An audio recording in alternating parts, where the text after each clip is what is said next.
you will rise. We have Cub Scout Pack 46 from Solid Presbyterian Church. He's going to come forward and lead us in the Pledge of Allegiance. Oh, now.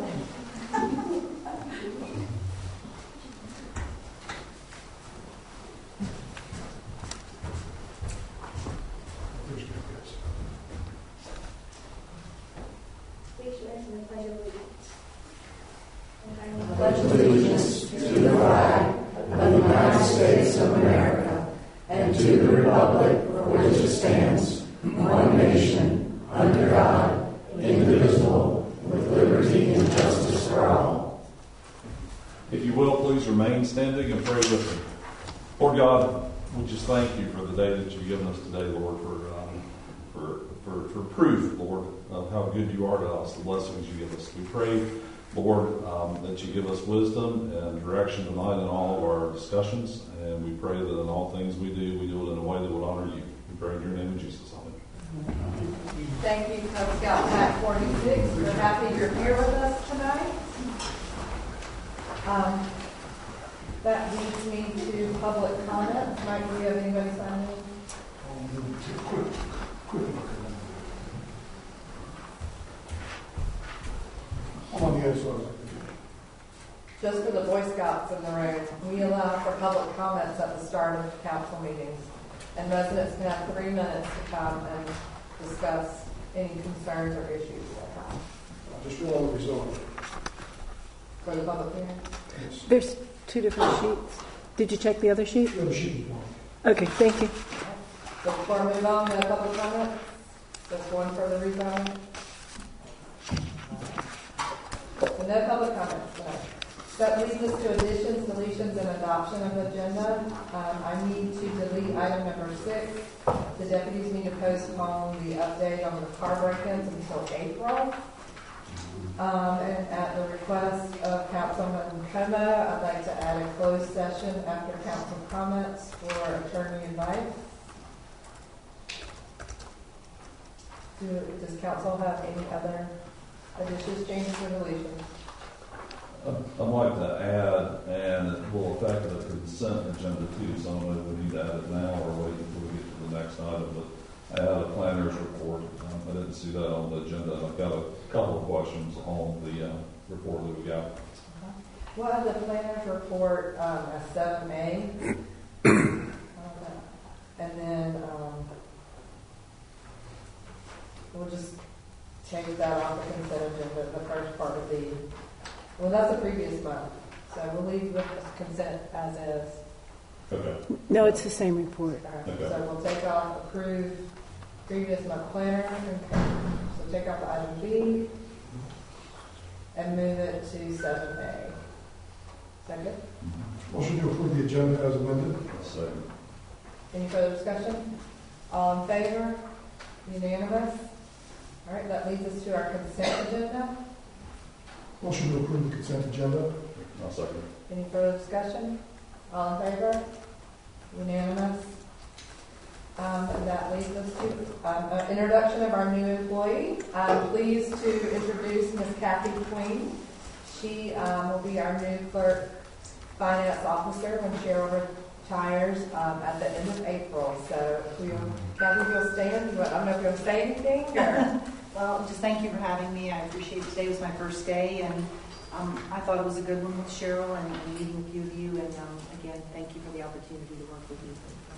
I'm really excited to have Kathy on board, and I know Mike and I stopped by today, but if anybody else wants to stop by and get to know Kathy a little bit. Cheryl's got her a pretty busy schedule, but we'll talk about her.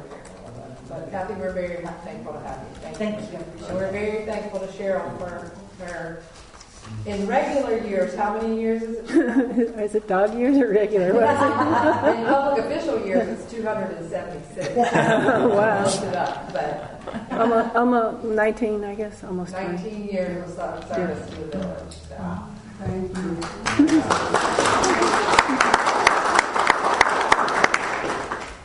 Thank you, Doug. All right, so that brings us to item 7A, planner's report. Bob, if you want to... Sure. I guess the highlights from last month are just a couple of developers have been looking at a couple of subdivision projects, one at the corner of Billy Howie and Newtown Road.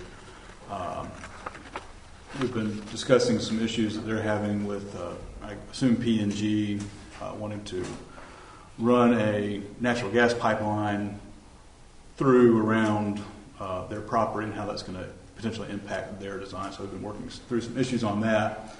They have not made any formal application yet. We're still kind of in the discussions phase on that. Do they understand the R40 zoning? They sure do. And we have a sketch plan application in, and we've provided some comments for a 35-lot subdivision across the street and beside. It's a single parcel that is divided by Highway 84 from the Pinnacle neighborhood. And so we provided some comments to them, and they're working with Bonnie and I to respond to those and submit a revised sketch plan. Let's see. That will not be enough homes to trigger a traffic study, will it? It is not enough, no. Let's see. Arborbrook had completed the move of their modular classroom unit on their property in preparation for building a new building there. They were not able to submit a required survey in time to get kids back into classes, so we've given them a temporary zoning certificate of compliance, and they submitted their survey a few weeks ago to get their final on that, so they're good to go. We've had some additional discussions with the potential developer of the Chase Bank. We previously had some inquiry from Aston about subdividing the property to make a new parcel for the bank, the proposed bank, and they have submitted some elevations to us that Aston had previously given them the okay for. Looks like a pretty standard Chase Bank if you're familiar with what they're building around the Charlotte region. Any more inquiries from Starbucks? Not a peep. And the Moser Group had submitted a site plan, and an architect working with them had submitted some proposed building elevations, and we've been reviewing both, provided comments back to both their engineer and to the architect. And I have not heard back from them in a few weeks. Is that an overall site plan or just? This is just for the very northeastern corner of the property. And the planning board considered an application at their last meeting for a rezoning of property on Bloomsbury, about an 8-acre tract from R40 to RA40. There's a property owner there that's interested in doing some more agricultural-oriented things with their property that the RA40 district would allow them to more easily do. When do we need to call for a public hearing on that? In discussion with the property owner, it was her desire to go later than the March meeting, and if April would be a preferred date for her. Should we call it now for April? You may, if you'd like, and I can pass that on to her. We've conveyed to her that we would be happy to send her a request to you to wait for that until April. Councilman, you want to wait till March or call for it now? Yeah, I was gonna say, our council meeting is the Monday after Easter, so I don't know how late we'll do that.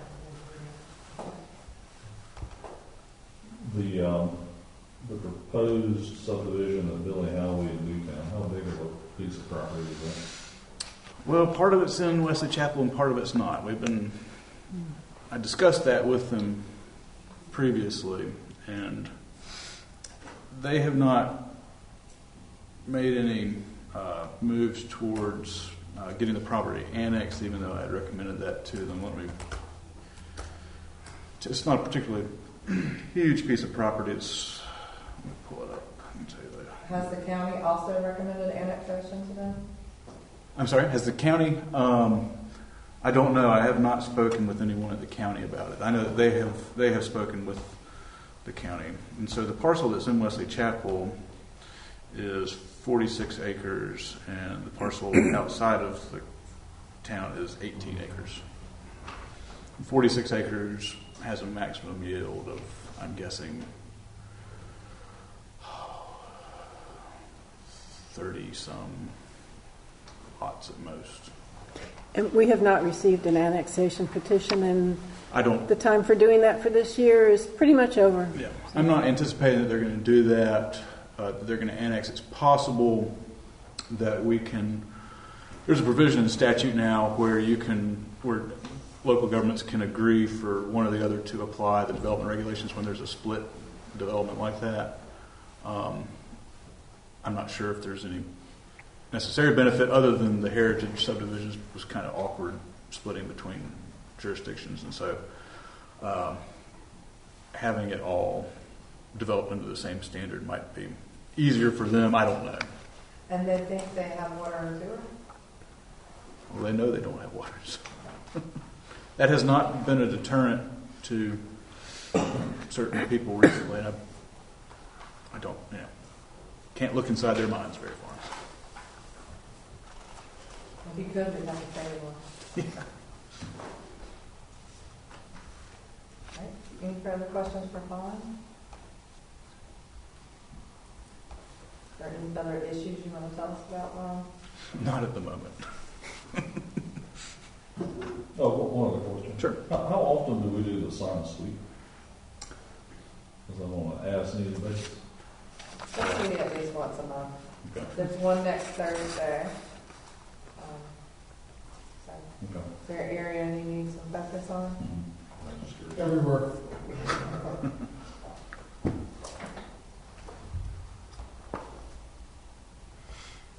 Any further questions for Vaughn? All right. That will move us on to the public hearing on RZ 2022-05, rezoning of approximately 1 acre portion of the property located on the southeast. Thank you, boys. Thank you, Cub Scouts. Thank you for having us here. We have the kids have to go to school tomorrow. They're not the only ones in the room that have school tomorrow, but they need more. They can't. They don't get coffee. So thank you. So that brings us back to the public hearing on RZ 2022-05, the rezoning of an approximately 1 acre portion of the property located at the southeast quadrant of the intersection of Newtown Road and Microsoft Trail Road, number 607-50108 from B2 to RA40 in consideration of a decision. So I need to reopen the public hearing and then turn it over to Vaughn for a statement. This is a new public hearing, so It's just a continuation. This is a re-advertised here, so you're This is opening it new. for the first time. Oh, that's right. I thought Okay. it All right.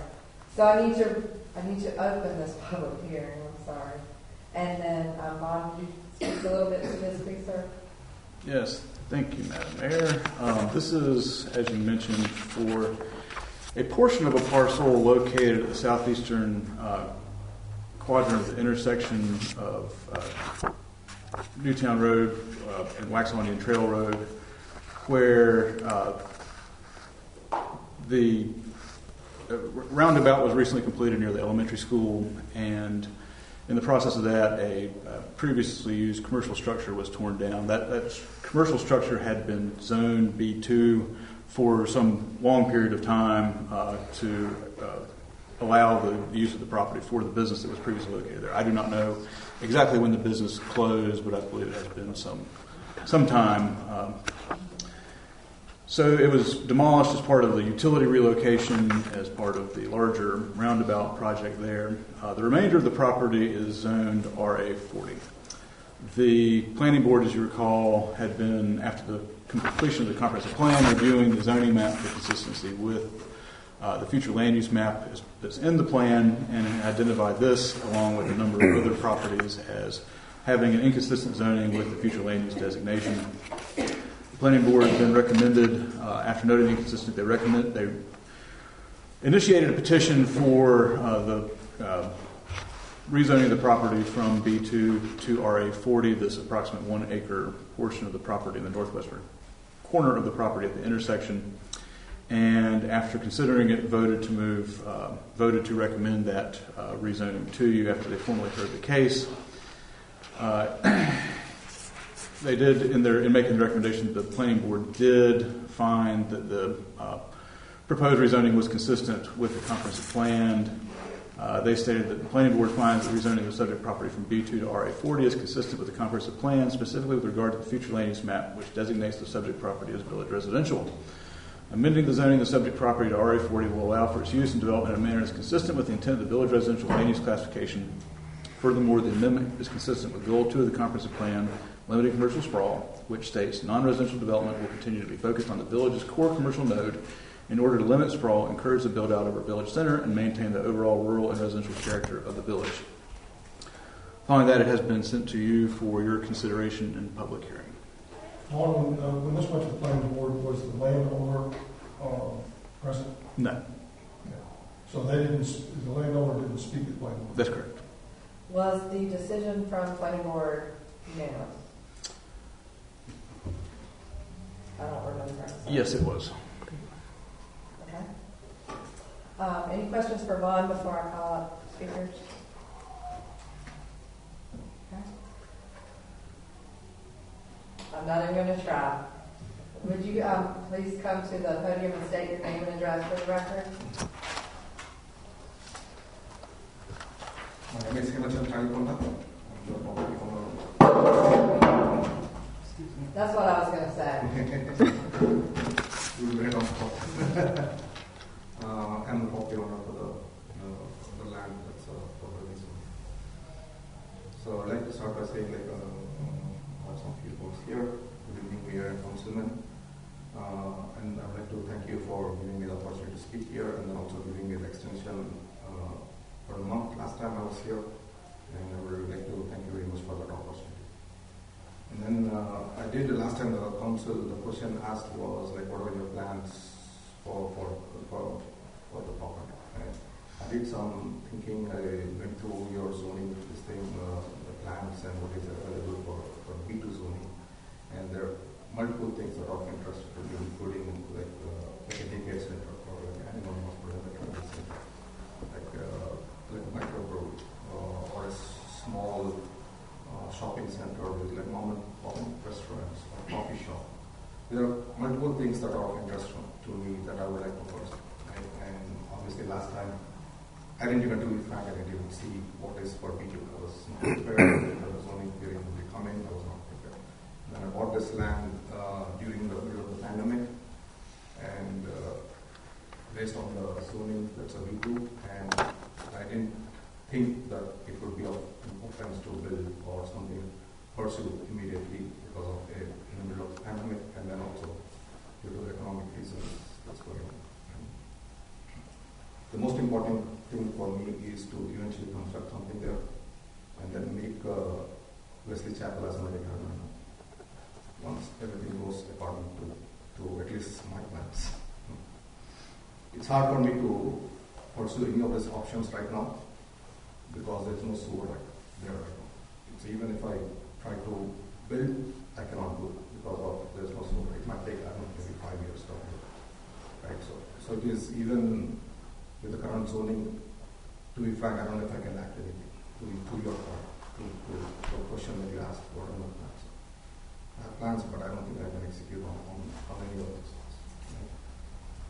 I'm a small investor, and I purchased it as an investor to build wealth here, and then also have a retirement.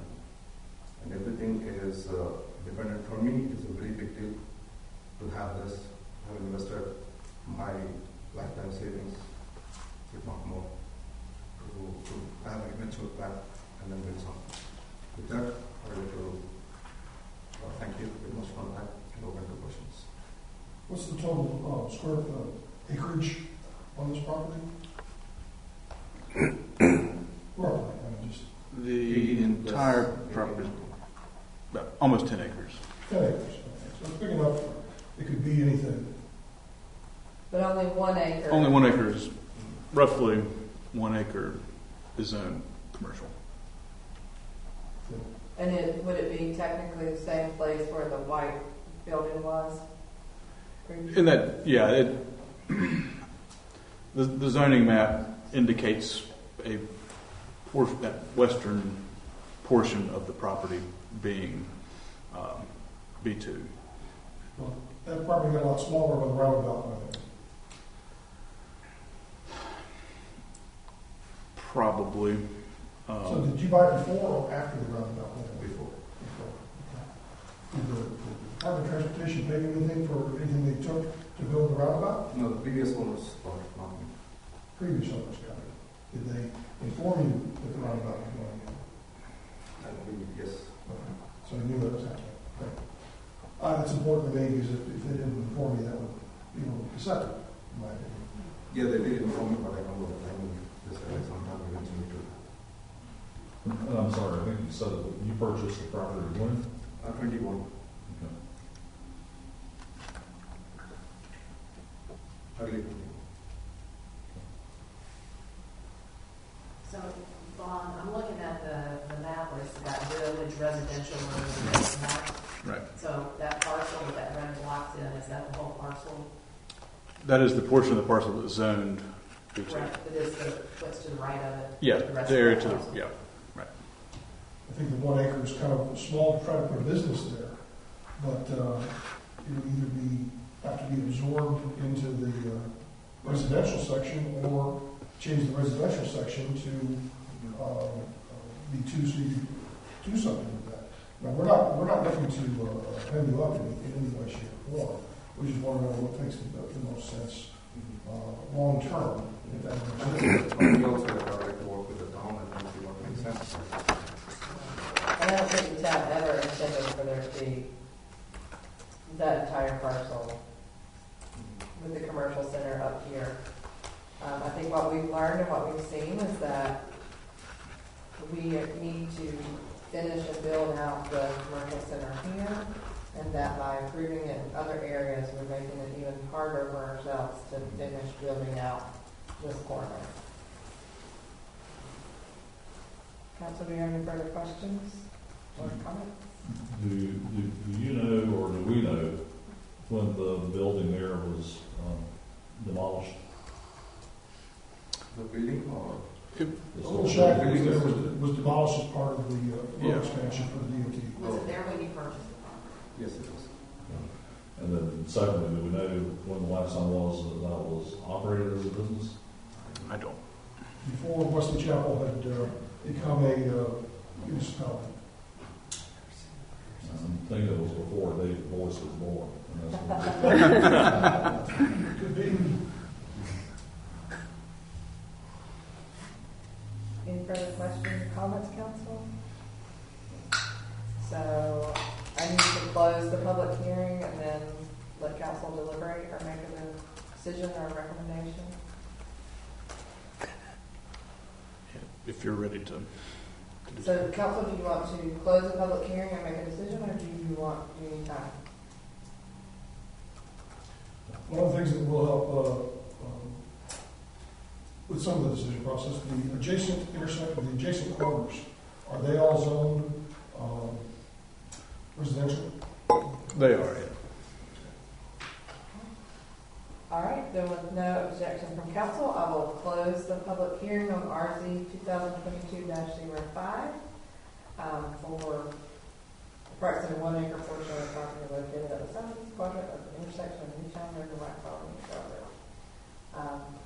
So thank you for speaking, and council, I will entertain a motion or a comment on what you want to do from this point.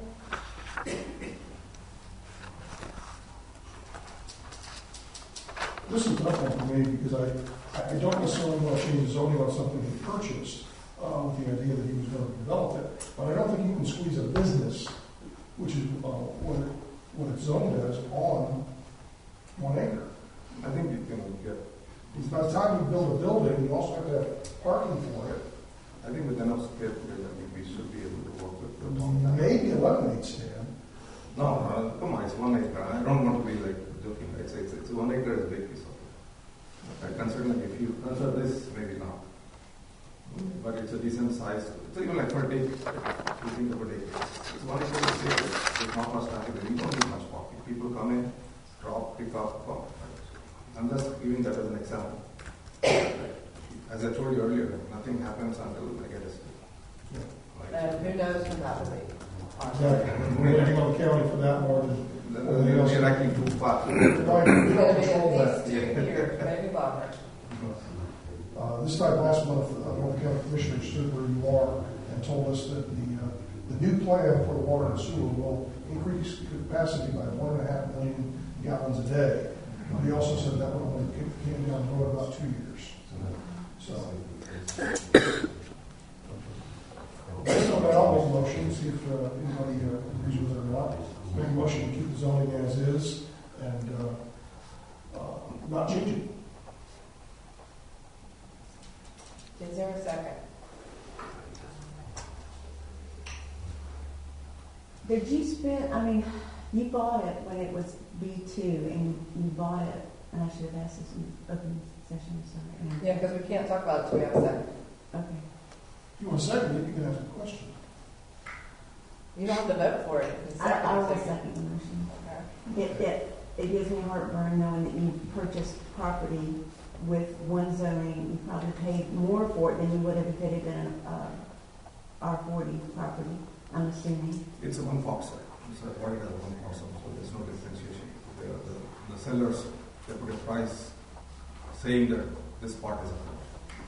So Part of this is a commercial. do you own surrounding parcels as well? I own the second one on the other one. There's another 8 acres or so. So a total of like around 18, let's say.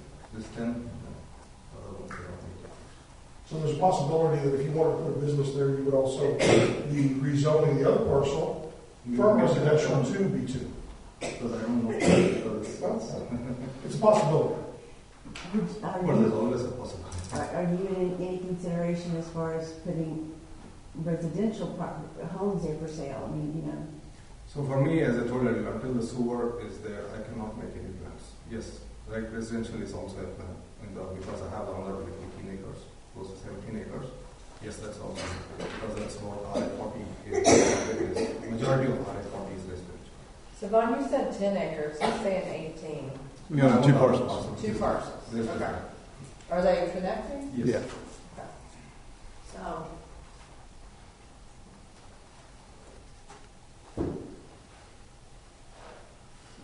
So, on the map Mhm. that we have, Mhm. is of course, the one section that is labeled B2 is the 1 acre parcel we're talking about. Right. I'm assuming the parcel that is going on down Newtown, is that part of this property? The second parcel is to the east on Waxhaw Neutron Road. I'm sorry, on Newtown Road. That's the second parcel? Yeah. Okay. And it's 10 acres, It's about 8 acres, 8 acres? 8.5. so there's 1 acre, there's 8.5 acres, and then there's 18 acres. So, No. Total together. There's one parcel is 10 and one parcel is 8.5. okay. And Part of the 10 is the commercial. the 10 acres has the 1 acre of B2 on it. Okay, and then the parcel adjacent to it east is the 8 acres. So all of those, both of those parcels basically front Newtown Road. That's right. All right. Any further discussion? All right, so we have a motion and a second, council, so I'll have to ask for a vote. All in favor? All opposed?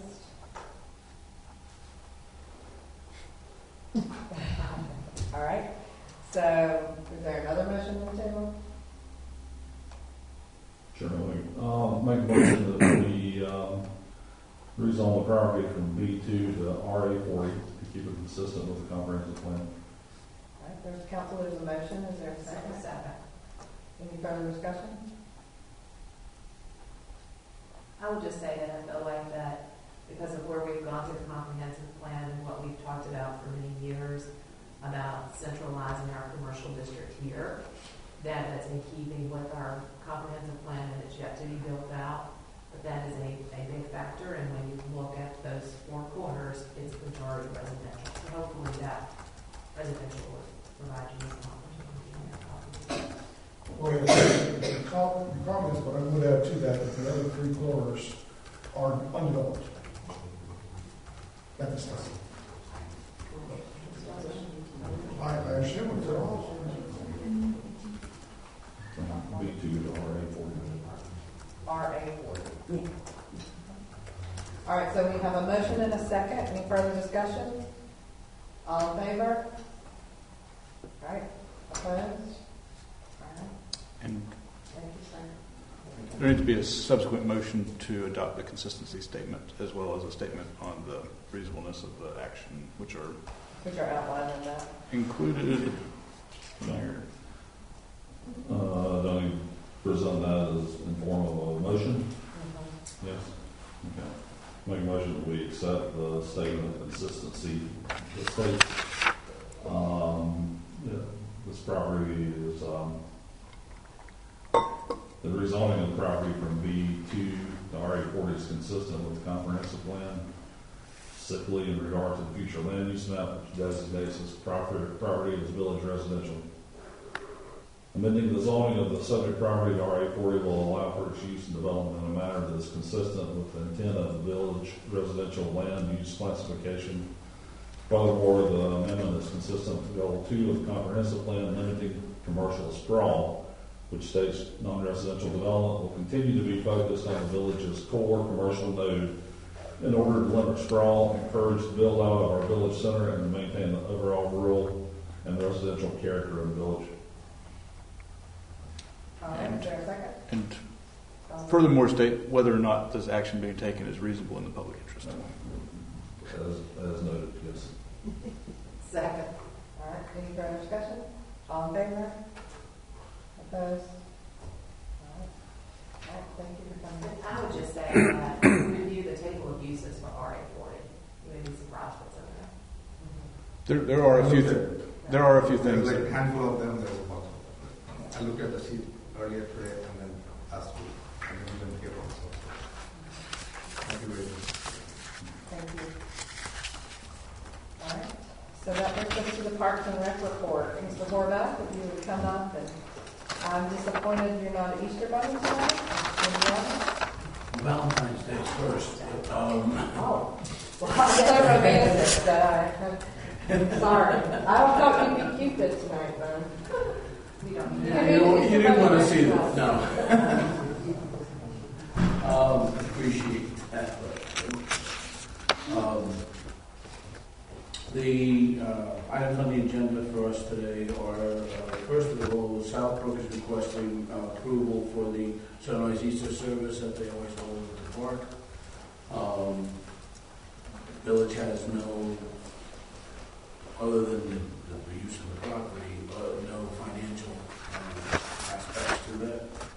And so they've requested to us to at least begin the process. I know we should have them complete all the required information that they've completed in the past and that are required by the village.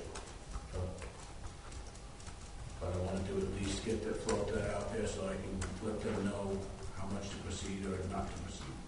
What's the date on that? At no cost, April 9th, the Sunday.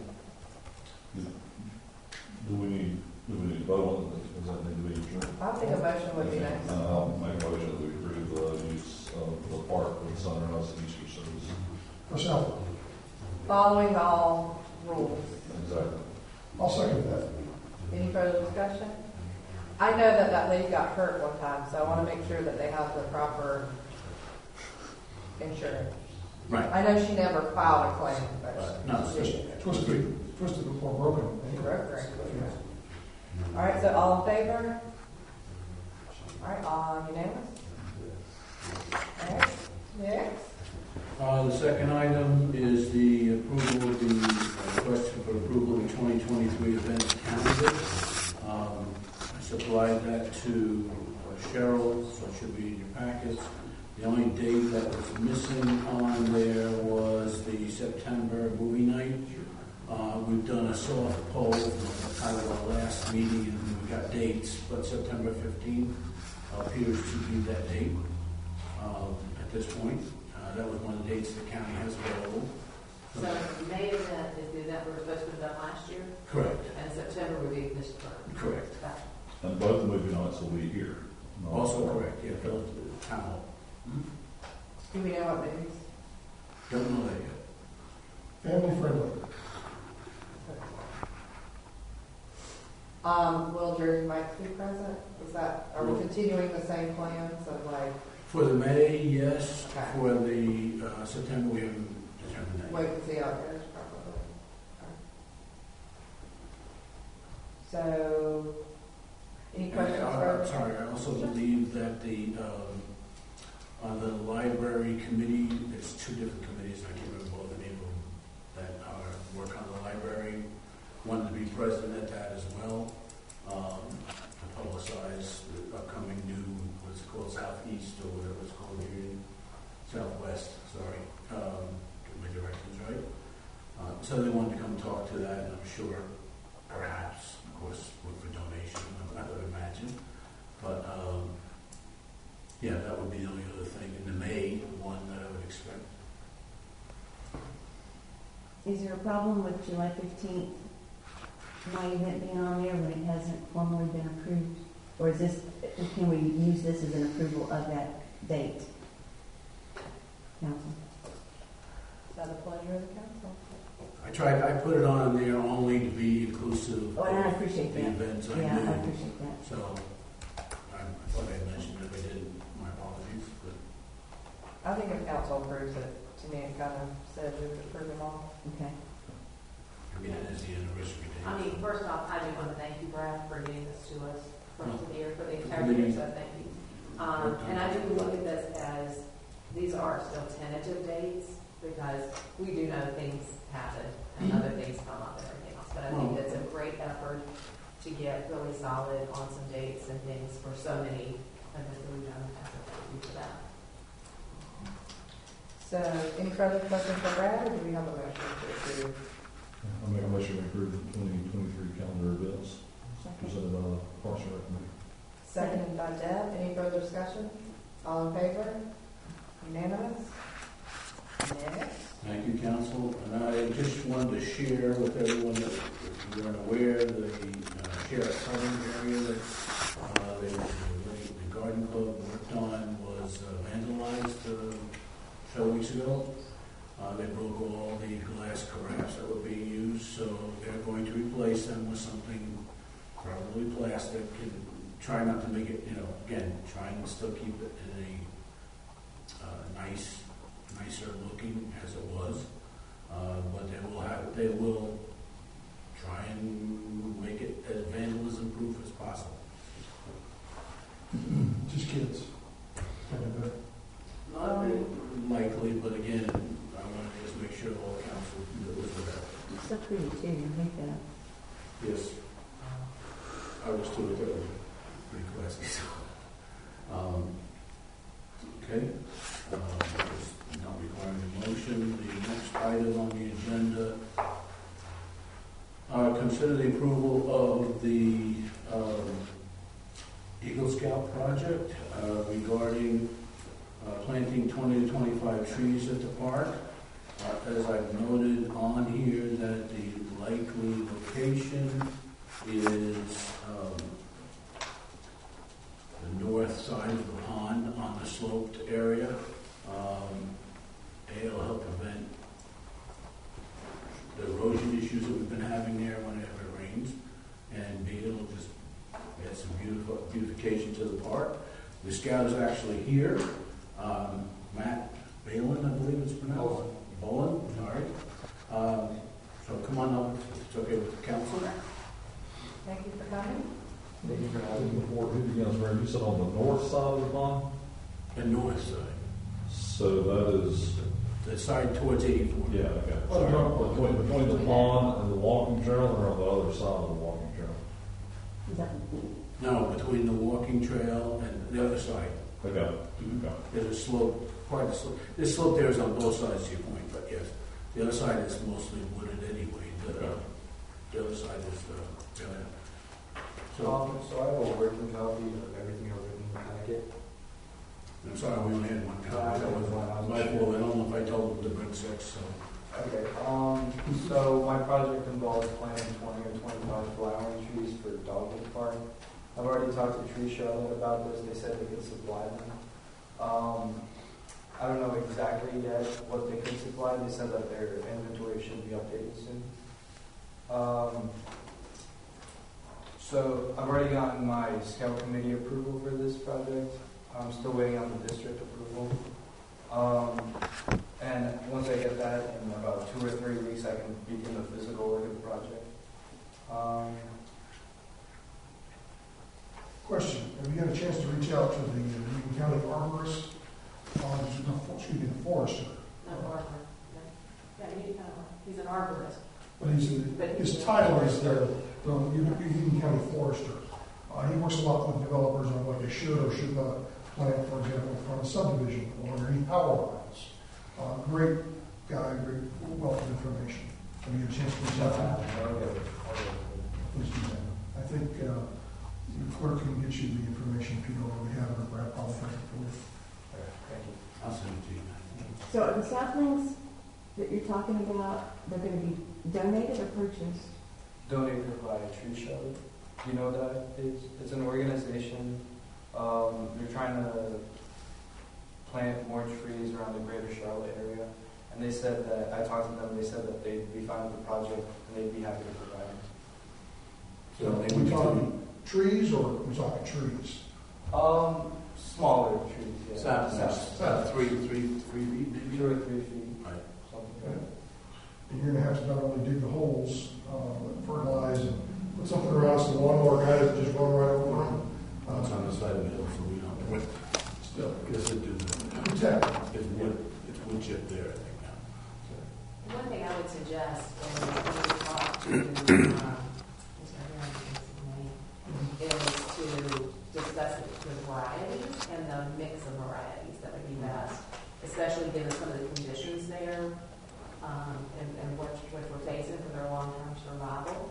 I think we have to consider another location to make sure they all have room to cross. But I think that's a very nice addition. Right, and from a lighting perspective, that gets enough sun that it would be good for the trees there. Deb was at the last Park and Rec meeting, and she also made a suggestion that it'd be nice if they could be dogwood trees, but I'm not sure that Tree Charlotte has those.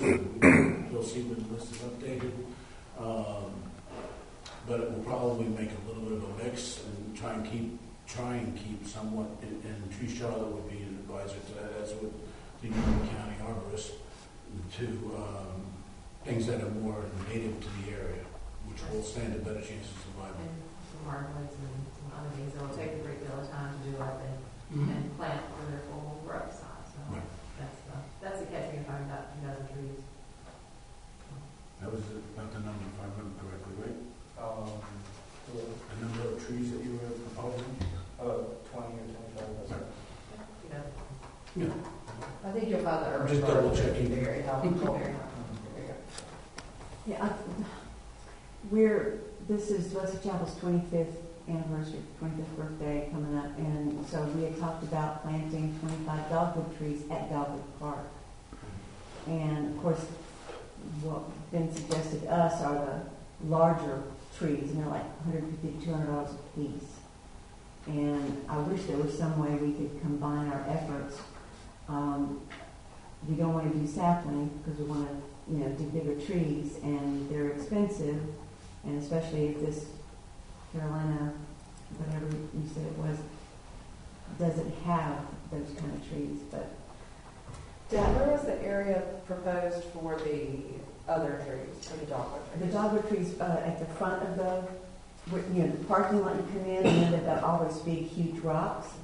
There's some right in there, and then going down the sidewalk toward the flag, putting them all there. It would look really pretty. I mean, and we're talking about getting like white ones and pink ones and berry and different flowering ones. And I mean, we can always reach out to, I know there are other Boy Scouts interested, so I like the idea of these being on that bank to help with stuff, I really do. And I don't want to put a crimp in what you've already got going.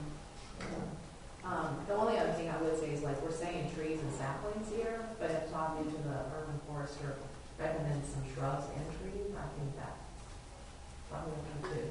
Correct me if I'm wrong, your your goal is to beautify the park. Right, yeah. So it doesn't matter if it's a tree or a shrub. But if we're approving trees, we just need to make sure we're clear on there. So,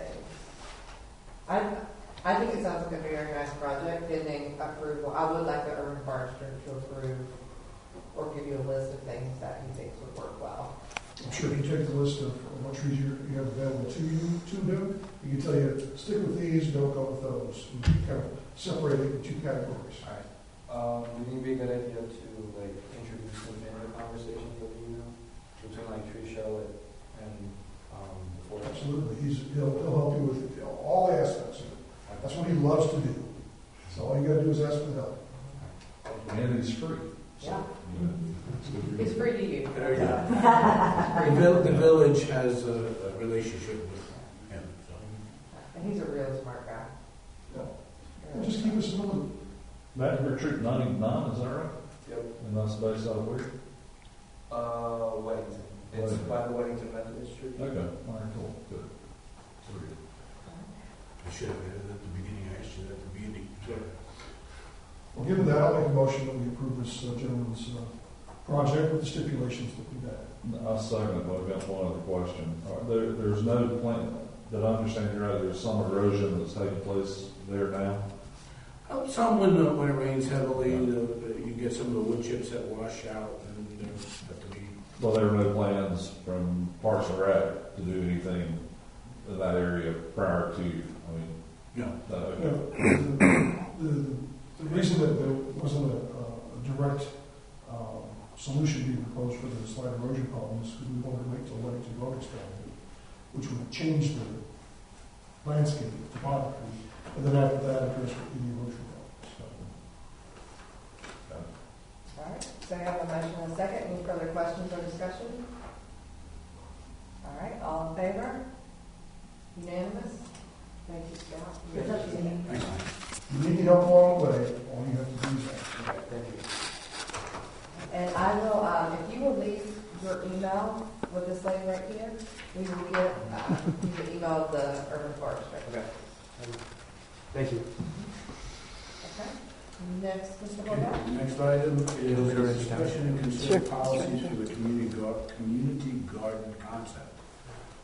That was an alternative suggestion that I originally put. We have another scout project, which would be to add 6 or 7 new beds to the fenced-in area that we created back when the Girl Scout Gold Award project was approved for a starter community garden. We approved 1 bed at that time. There was a scout who made a request to build the others and put them with topsoil and everything else. Obviously, he's not looking for that right now, but what we also know he's not proposing any usage of those. He's only proposing to build them. And the town, the Park and Rec Committee is starting work on a list of, if you will, policy, procedures, whatever you want to call them, rules around having a community garden and exactly what we would do with them. The Girl Scout Gold Award was was all about donating the potential produce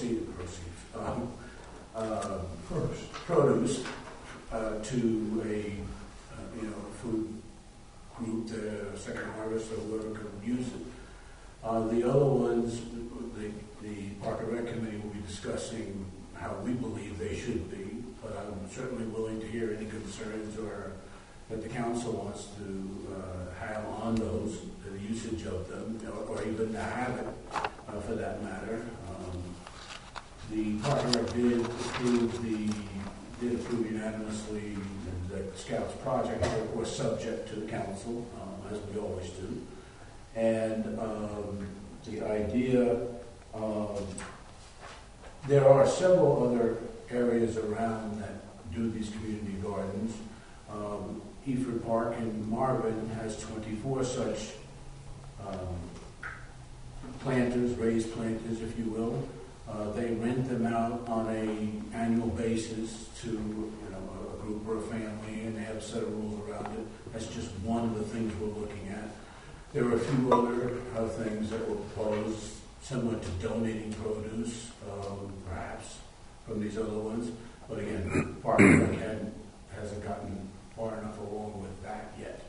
So to be clear, we're approving the building of a community garden, not the policies on how the community garden will be run. Well, I'm not even asking for that tonight, because I was asked to specifically modify that so that the council could let Park and Rec know, and this is my take on it, if they have, what concerns they have or types of things they want us to look at when we prepare those rules and guidelines about the community garden, as well as when we had that project, we did talk about council and Como built a fenced area along with John painted it using the old fence that we had left over from the house.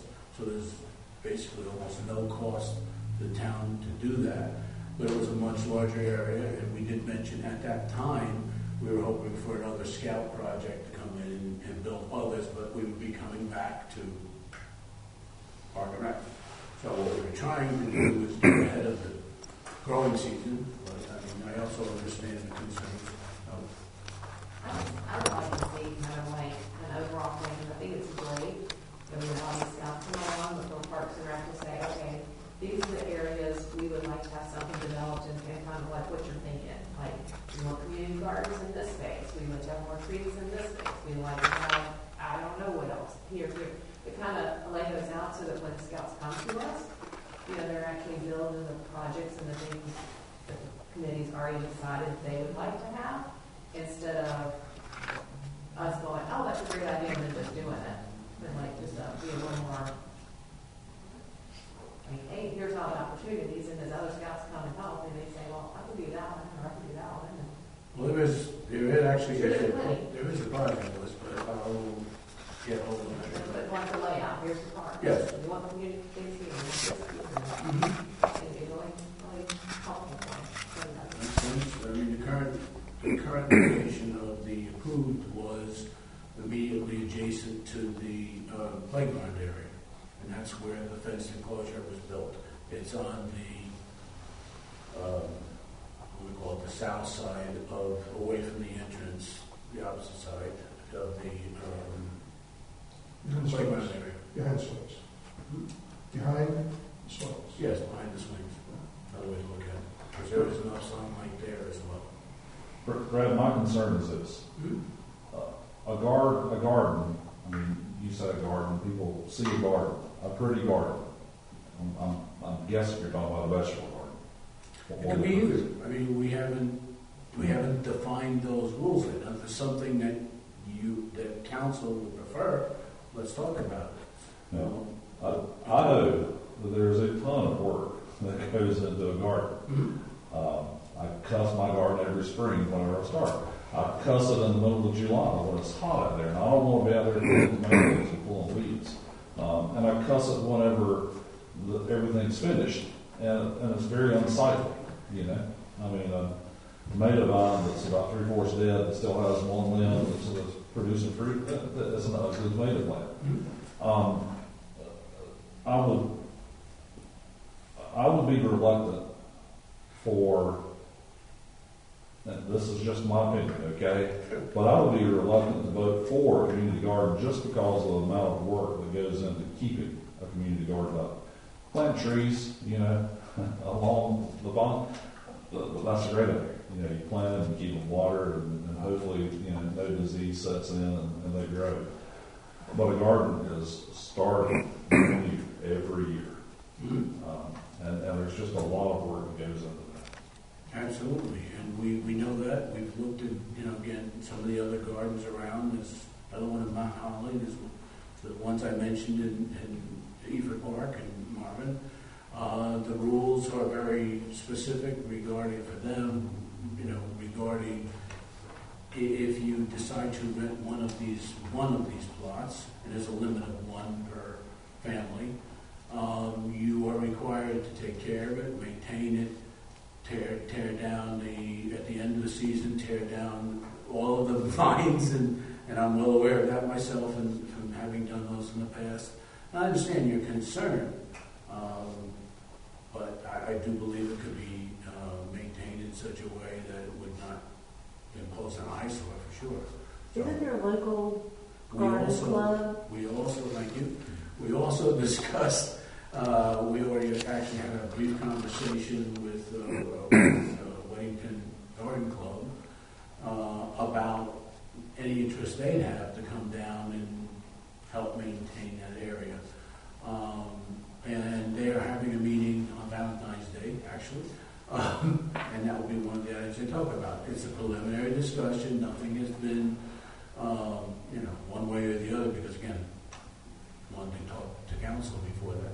But if they wanted to do it, we even spoke to them, I've asked them to consider whether or not maybe on a once-a-month basis for a couple of hours, doing a discussion, if you will, on planting techniques or care, those kinds of things. That would be publicized. But again, that would all go in our entire proposal for the usage and things of those. If and when we come forward with that. And if you do get to that point, I'd recommend also reaching out to the Union County Master Gardeners. Of all the raised beds that I've seen, those are seem to be the most attractive and keep alive very well. They have them down at the Ag Center. Because they have a ton of volunteers doing They that. have a ton of volunteers. So it'll be very similar to that, just on a much smaller scale. Is there a lock on that fence? There is not. We've discussed that, and we've had some back and forth about whether or not it makes sense to have a lock on it and provide a combination lock and provide the combination to the. I mean, we haven't gotten that far along. Those are all Vandalism and, That's my concern. yeah. Everything we've had at the park has been vandalized, from the power box to painted bad words on the trees, to car break-ins, to whatever. We can't even have glass bottles with cuttings. How can we possibly think we can sustain a community garden?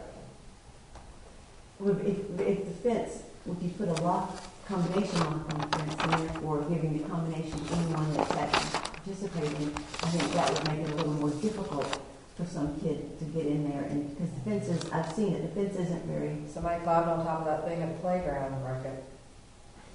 well, I mean, we can't do everything to prevent that kind, I mean, you know what I'm saying? We can't let that keep us from doing stuff we want to do. I mean, Well, I think it goes into when the committee talks about the policy and requirements, it's like if these are going to be leased, so to speak, to individuals, what's their responsibility, what's our responsibility, and then the damages and everything else. I think those are valid things that need to be talked about. And to the point that was brought up, Eford Park has a statement in theirs that I think I would automatically put in that says the town is not responsible for any vandalism that may occur to the area. As much as you hate to do that, the fact is things happen. I mean, Town Hall was built, we had kids hanging out on the back patio here. They did it during COVID too. They did it during COVID. Yeah, I'm drinking, beer or whatever. Put cameras in here to do that. So you can't, unfortunately, you can't prevent everything. I mean, the idea of having scouts do projects was to get the youth involved in the park, and some of that would generate sort of care in that regard. Doesn't mean it's going to be perfect. Anybody who suggests that anything is nowadays perfect, as far as being prevented from vandalism, I think you're going to be mistaken. And I mean, this is just my opinion, but I feel like this project is the cart in front of the horse. We don't have the policies, we don't have the procedures. And I'll go ahead and be upfront, I'm very close family friends with this guy. So their family is not opposed to, they want to be timely in the submission of all his requirements and stuff. And so they also express interest in other projects. So they said that, I said, we can take a lot of time to do stuff and we could talk things to death and we could, and they said, oh, we understand, we've been involved with Boy Scouts for a long time. Right. So to me, it just feels like we shouldn't approve a project that we're not ready to take off. As y'all know, we take forever to do stuff. And March is gonna be a busy meeting, April's gonna be budget meeting, like, but that's my opinion, I don't even get a vote. So how, there's two different sizes of the raised gardens inside that fenced area. Are you looking at one or the other as far as being the preliminary design? The higher one? ones, yes. Okay. Yes, it makes it easier to work on, Mhm. maintain. I mean, if you throw it to the ground, people with back issues or knee issues or whatever are going to have a lot more trouble. But what were you hoping for tonight? No, start the Just a discussion, see if there was things. I'm informational- hearing concerns from everyone and the timing of it, you know, I understand that. That's why I kind of said at the beginning, the project that was coming forward was simply to build those, but I also understand that you want to see what the rules are before we even get there. Because there will be a maintenance aspect. If there's going to be a charge, Park and Rec can't touch money, can't take money. So they would have to get on a waiting list and, you know, and there would be a rule that if you don't maintain your area, again, the Eford Park has that same thing, that you can, you know, essentially the town can say, sorry, you know, you didn't maintain your area per our agreement with you, you know, if we go that route. So, and that's, again, Park and Rec will be talking about that. I personally think it's a great idea, and I like the fenced-in area. I think with a lock, it would be, it would help prevent vandalism and help prevent people from coming in and wreaking havoc. I do agree that, you know, making some of the preliminary stuff is, you know, the plans and stuff, but I'm not concerned about having, I'm not concerned about it getting, you know, overgrown and stuff like that. You've got people that are interested in coming in and helping and already, you know, who spoke to you. So, I mean, I think it would be a good idea.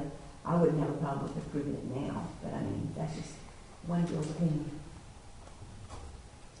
The scout didn't come down tonight, so I don't want to, I mean, we told her not to. Come back with it. Right, and that's fine. But if he is interested in a timely project, Pick something different. he might want to pick something different. He wants to fit 25 dogwood trees, that might be where the village helping cover some of the cost of the dogwood tree, or the cost of the dogwood tree. I think that's probably more likely to get approved quicker. Correct me if I'm wrong, didn't we already approve the Girl Scout to do the community garden We project? did one bed, and it says it in the notes. Yeah, One raised bed. that was the project.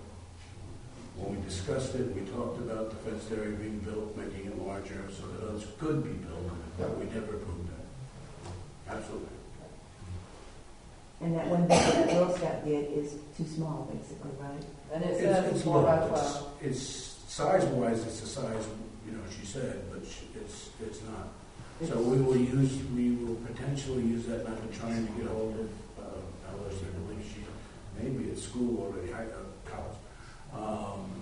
In terms of if we take that particular bed and use it for herbs and something like that, again, still working towards what she was talking about, but potentially putting that in a little different area, which again, we'll come back to y'all with.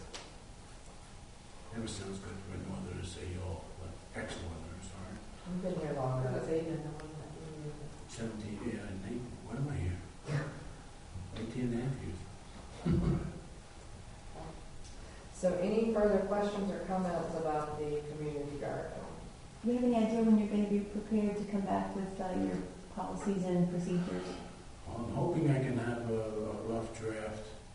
But again, there were some little bit differing opinions of which way to go on that, including one regarding, you know, kind of fencing off an area. Well, should we be fencing off an area and preventing someone from going in and, you know, learning about whatever? And I said, Well, it'll also keep the deer out of it. And well, that's what the fence is for, and the Yeah. gate's for. I mean, it has a gate, but understood. But again, you know, donating the vegetables or whatever that are being grown there. If it's vegetables, if it's flowers, of course, that's different. But the vegetables, can they actually take them? You also have to find that in there. So, because will they say we can't take anything that's not grown by a licensed farmer? Blah blah blah. I don't know. Do woodchucks, what is our problem in the pond? Do they eat these things? Be back. Beavers, Muskrats. according to what John said regarding the beavers, most of them have been removed. There's still, I think, one or two they're looking for. It was multiple. Yeah, they're social. Oh, yes. They live extended family here. Yes. And we have a new contract in March that he's going to come back out to do beaver trapping. Yeah. Is it beavers and muskrats? Does he discriminate? We have only hired him for the beavers. We have not hired him for It's, muskrats. it's upsetting to see how many trees they have It's, down. it's It's very trees. upsetting. Beavers are doing the trees. Yeah. I can't keep my hands straight. If there's nothing else on that, just to talk very briefly, we are working on it. We will start working on the MOU that was asked for regarding usage of the park in general, those kinds of things.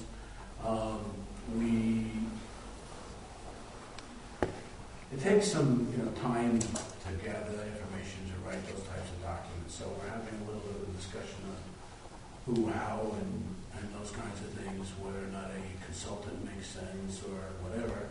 We know how the village, operates. I do anyway.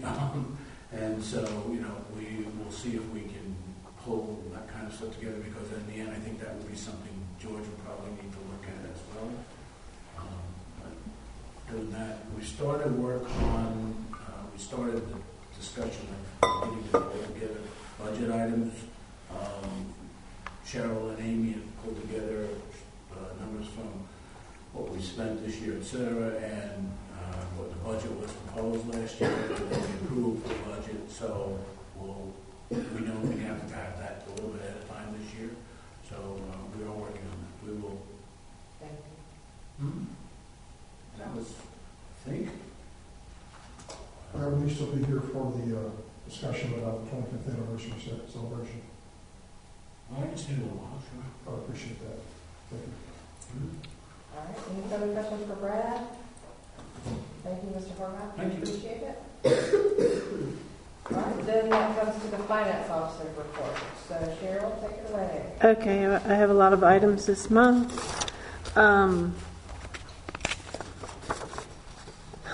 Okay, so we need some work done on our phone system at Town Hall.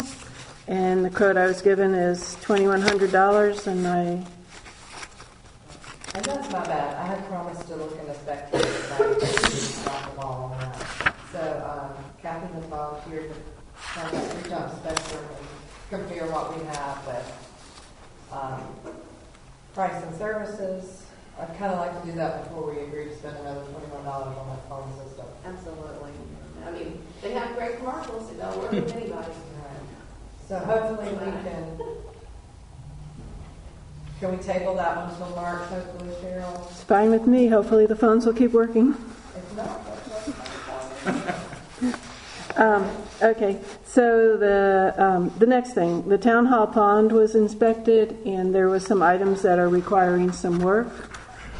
I asked Dwayne from our landscaping company for a quote to fix them, and he gave me a quote of $1,250 for the southern swale erosion and the western inlet void. But there was also an item for needing more riprap, and I asked him about that, and he told me he would have the number tomorrow. I said, have a meeting tonight. Could we not get it tonight? But he did not get back to me. There's $1,200 for everything but the riprap. Yeah, $1,250. Mm-hmm. So this is all based on what is in the bond report? Yeah, these are the stormwater pond reports that go to the engineer. And like anyone else, if we have things that need maintenance, they need to be done. So Cheryl, make sure I'm right. $1,200 would fix the void at the mouth of the western inlet pipe, mm-hmm. and it would also fix whatever the cattails are. The cattails he'll do under the regular contract. Okay. All right. He's But going it to will do not address the erosion on the southern. it addresses the erosion, but not the riprap. Okay. We'll fix the erosion without riprap? He came over on Thursday or Friday, to look, because I asked him, I said, well, you didn't say that it covers the riprap, and so he was coming over to look at that. I think it fixes the void. Item 6, the outlet inlet. It addresses the void at the mouth of the western inlet pipe, fill void, and stabilize.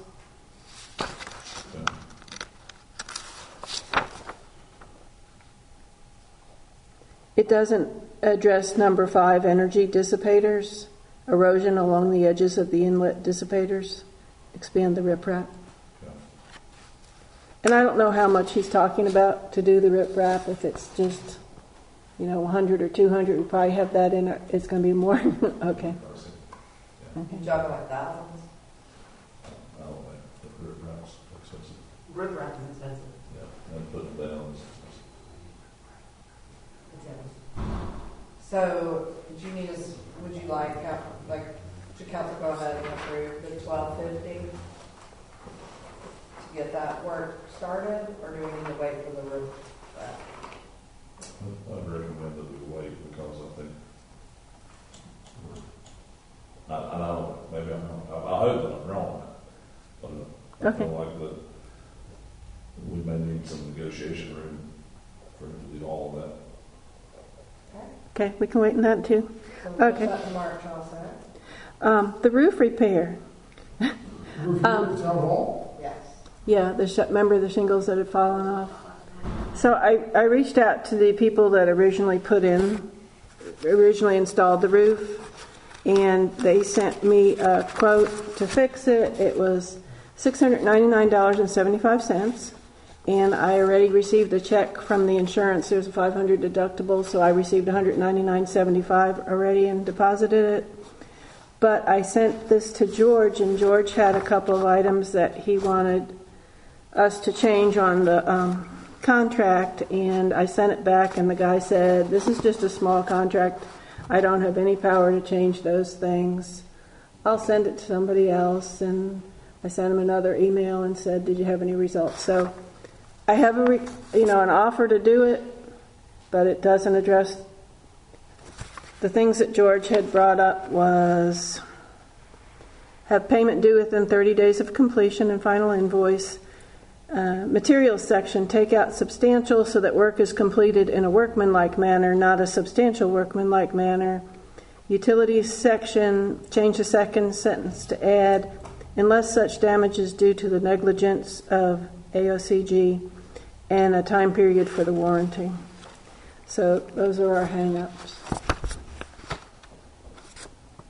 And they won't fix that, or they haven't responded? He said that he couldn't do that, and he sent it to somebody else.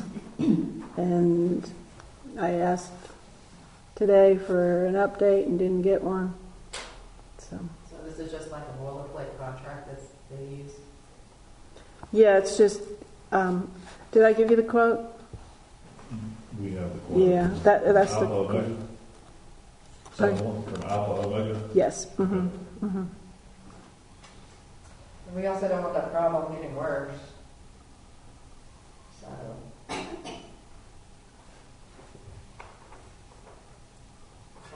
David, you have a lot more experience in this arena than the rest of us. What's our options?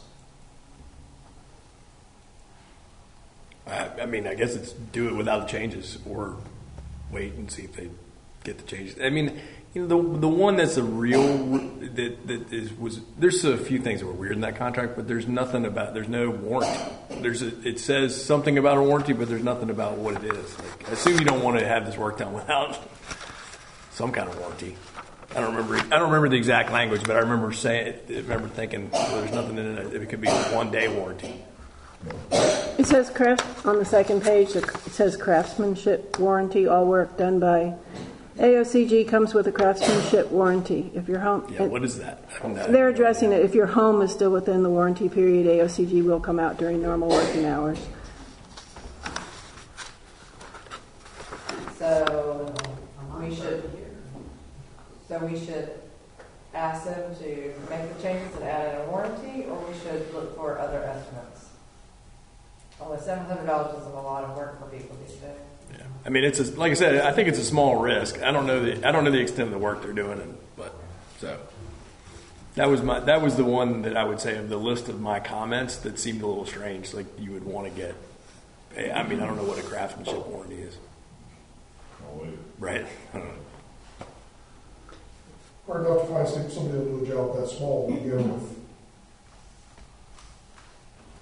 What kind of a warranty do you want? If I can give them, what do you want me to ask them for as far as length of warranty? I'm looking at you to be able to say whatever. We warranted 1 year, so I would say at least a year. I'd assume a year is standard in that kind of business. Yeah. I mean, they reference a warranty period, so he should be able to tell us. So if I can get a 1-year warranty, do you want to go ahead with it? Can we get a motion to that effect? So motion. Any further discussion? All in favor? Unanimous? Okay, now to do that, it's only 200 plus the 500 that was our deductible. So anyway, what I would need to do would be to appropriate the 200 that we received from the insurance company and approve 500 from fund balance or from contingency, and then approve the expense of 700. There's money left in the contingency. So motion? Second? Does that have a second? Second. Any further discussion? All in favor? Unanimous. Okay, so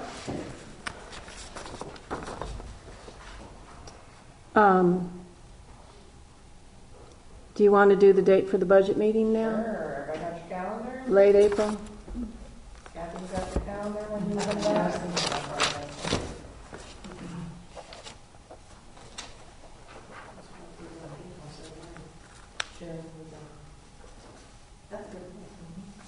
It's just moving it up a little bit from So the what I last usually do. committee meeting, when's Parks and Recs?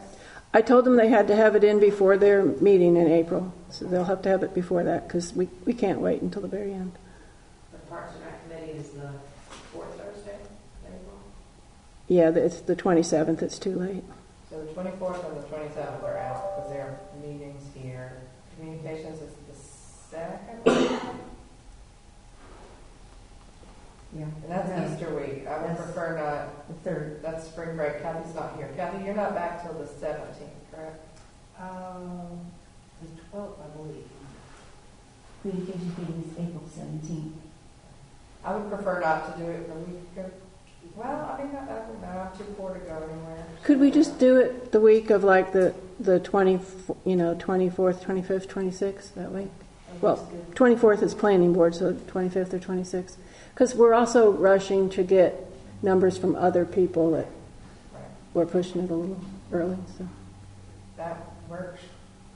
Does anybody have any conflicts with either the 25th or the 26th? The 25th is better for me. The 25th is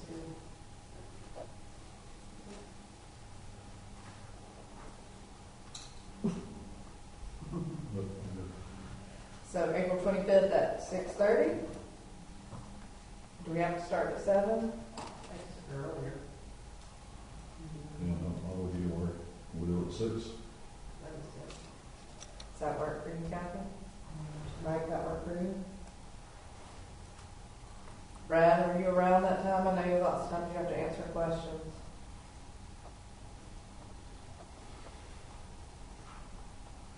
I should be around. do you want any food at that meeting if it's at 6 o'clock or no? Be nice. That's up to council. Since it's Give us a reason to get out, though. Huh? Yeah, I'm kind of like, let's get it out. Okay, that's fine. And that's the 20th. April 25th Tuesday. at 6 o'clock. 6 o'clock. No dinner, right? Bring a snack. Eat early or eat late. Or later. Okay.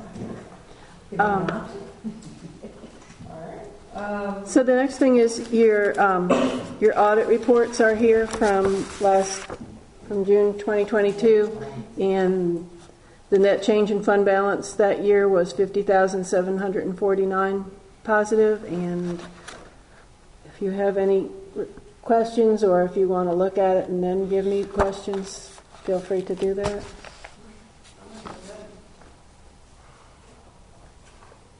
Cheryl, one question, well, actually, this would probably be a question that would be transferred to Kathy, since we have to do the major repair to the park dam, and that's going to probably bleed over to multiple years.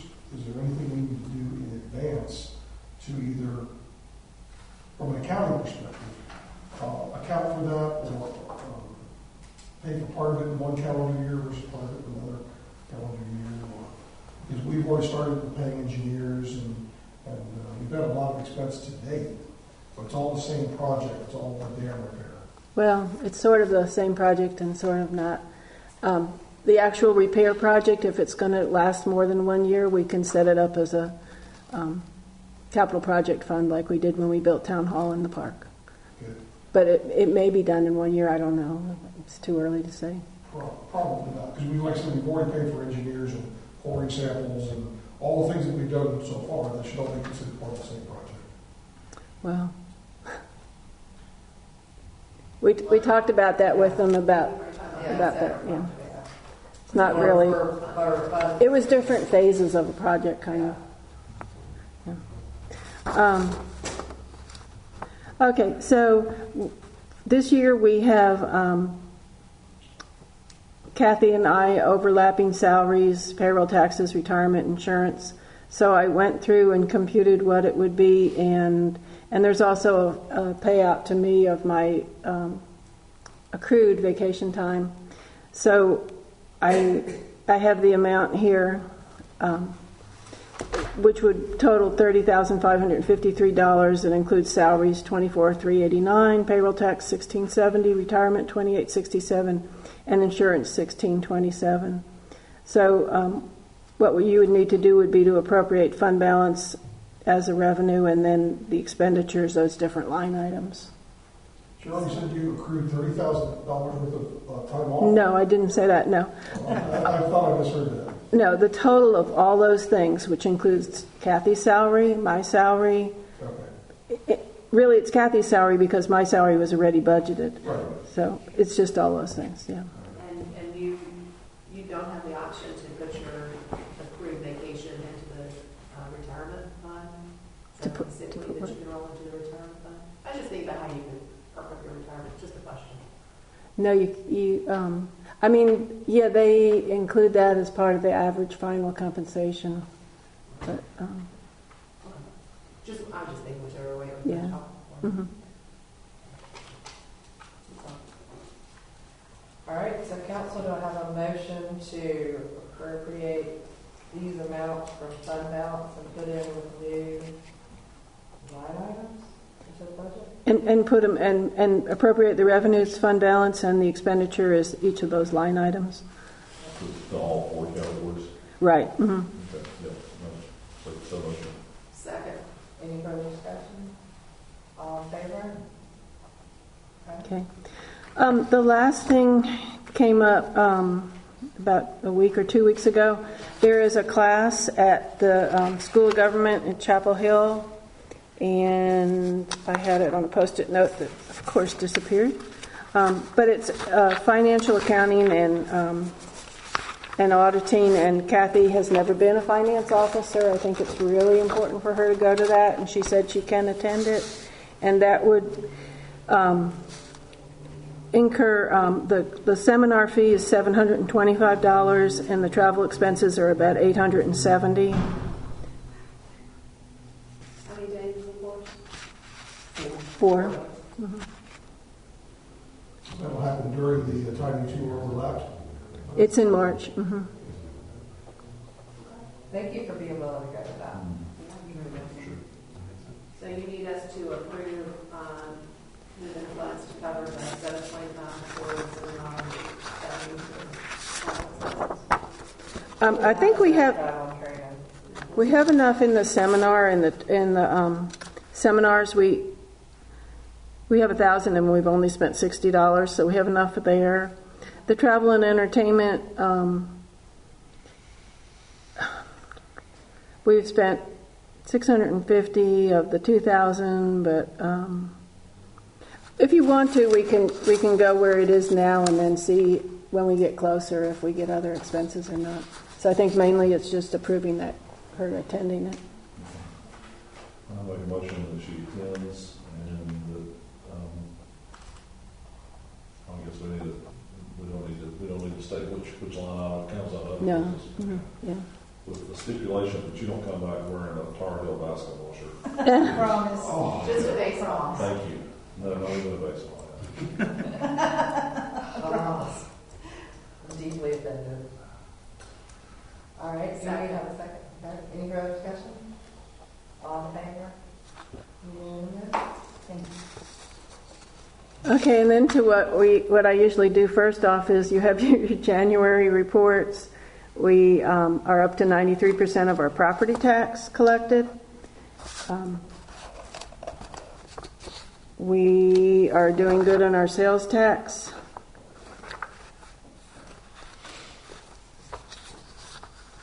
Let's see, we've got normal expenditures. We spent $946 on the volunteer appreciation dinner.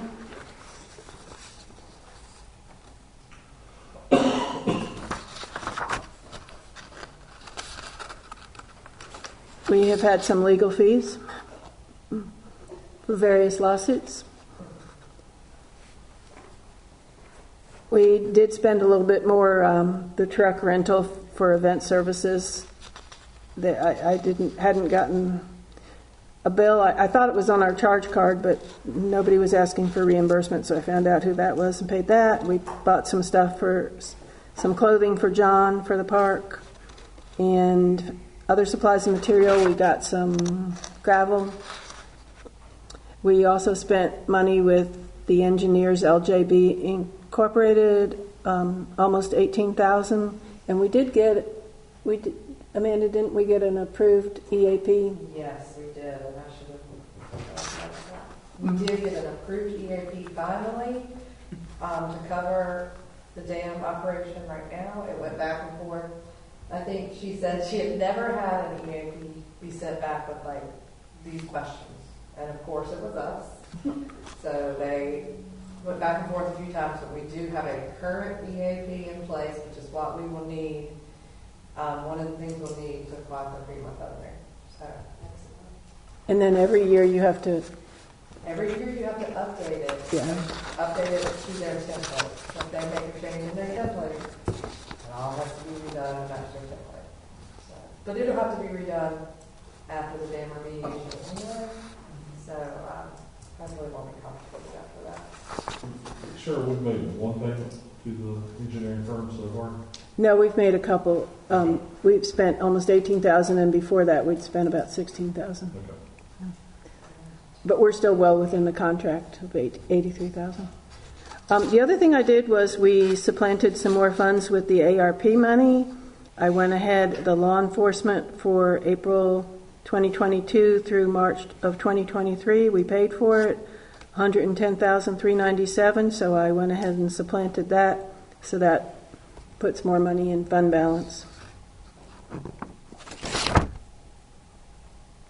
They approved the EAP on February 8th. So it only took 4 months, 5 months.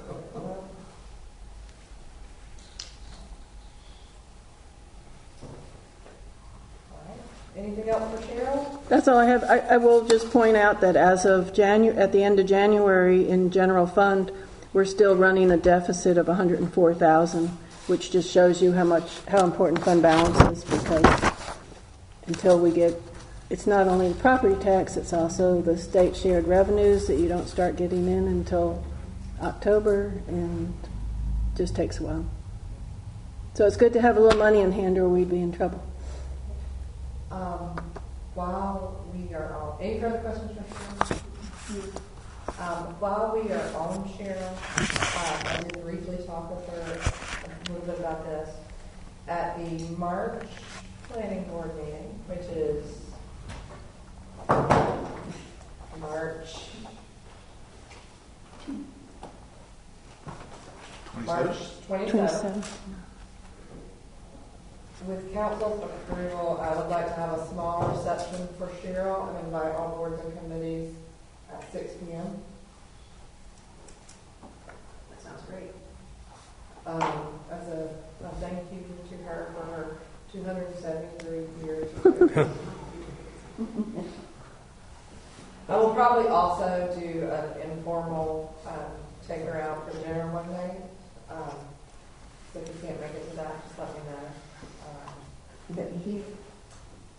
That's going to be somewhere. No, I mean, it's Awesome. the planning, one before planning board, that's here? Yes. Okay. And so That's maybe it. that's almost as that. Is like, I would like to publicize it. That with council's approval, I would like to probably publicize it. I'd like to put it out on Facebook and the Sunshine List with a nice little write-up about thank you for your 273 years of service and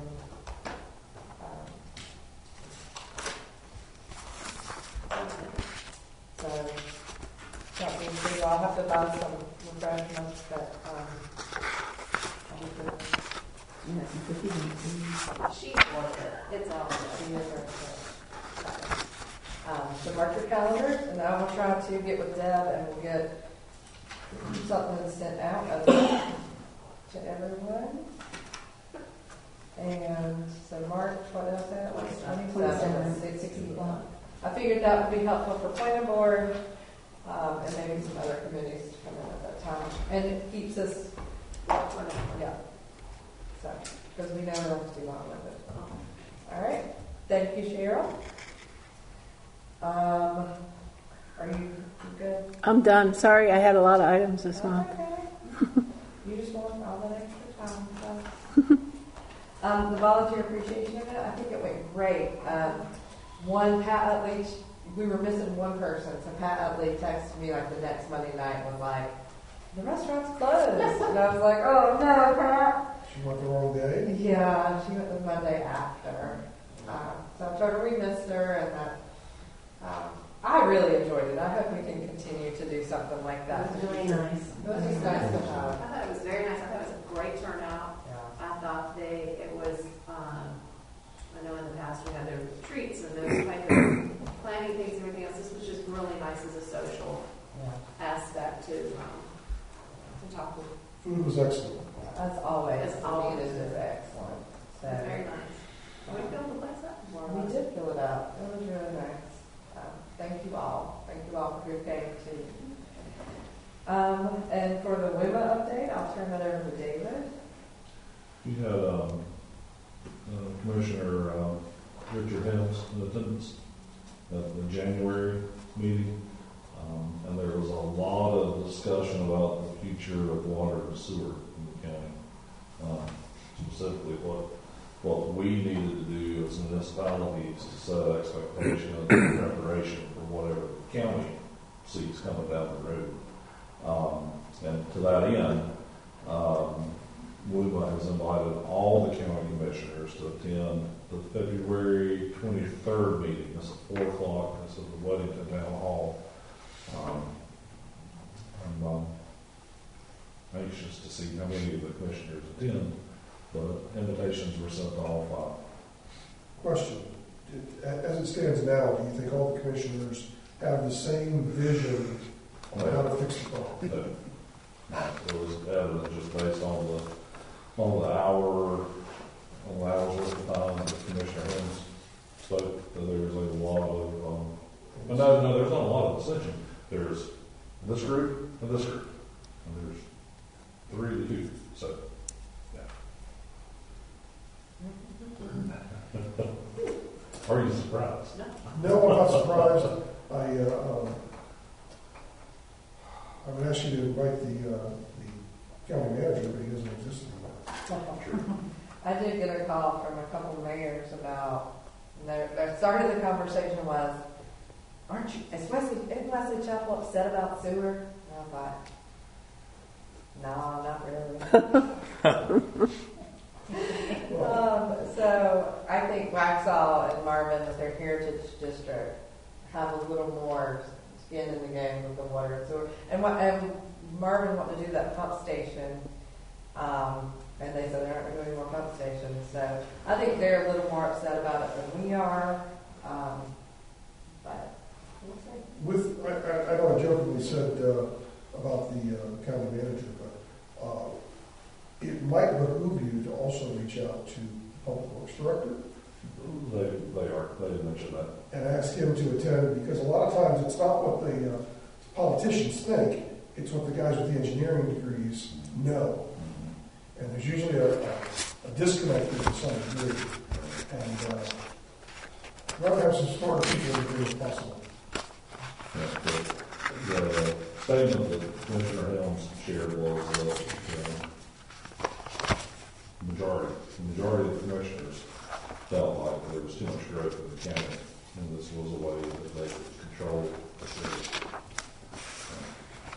I guess my follow-up with that would be, what does the public works director feel is the solution? And is that shared by the majority of the county commissioners, or is that shared more by the other side of the spectrum? And why is my call started? I thought it was right around. Why did it go down briefly? Well, I doubt you have a full board at your meeting. But I hope you have a representative of, controlling representative from each side. After a couple meetings, we should definitely take the boxing glove.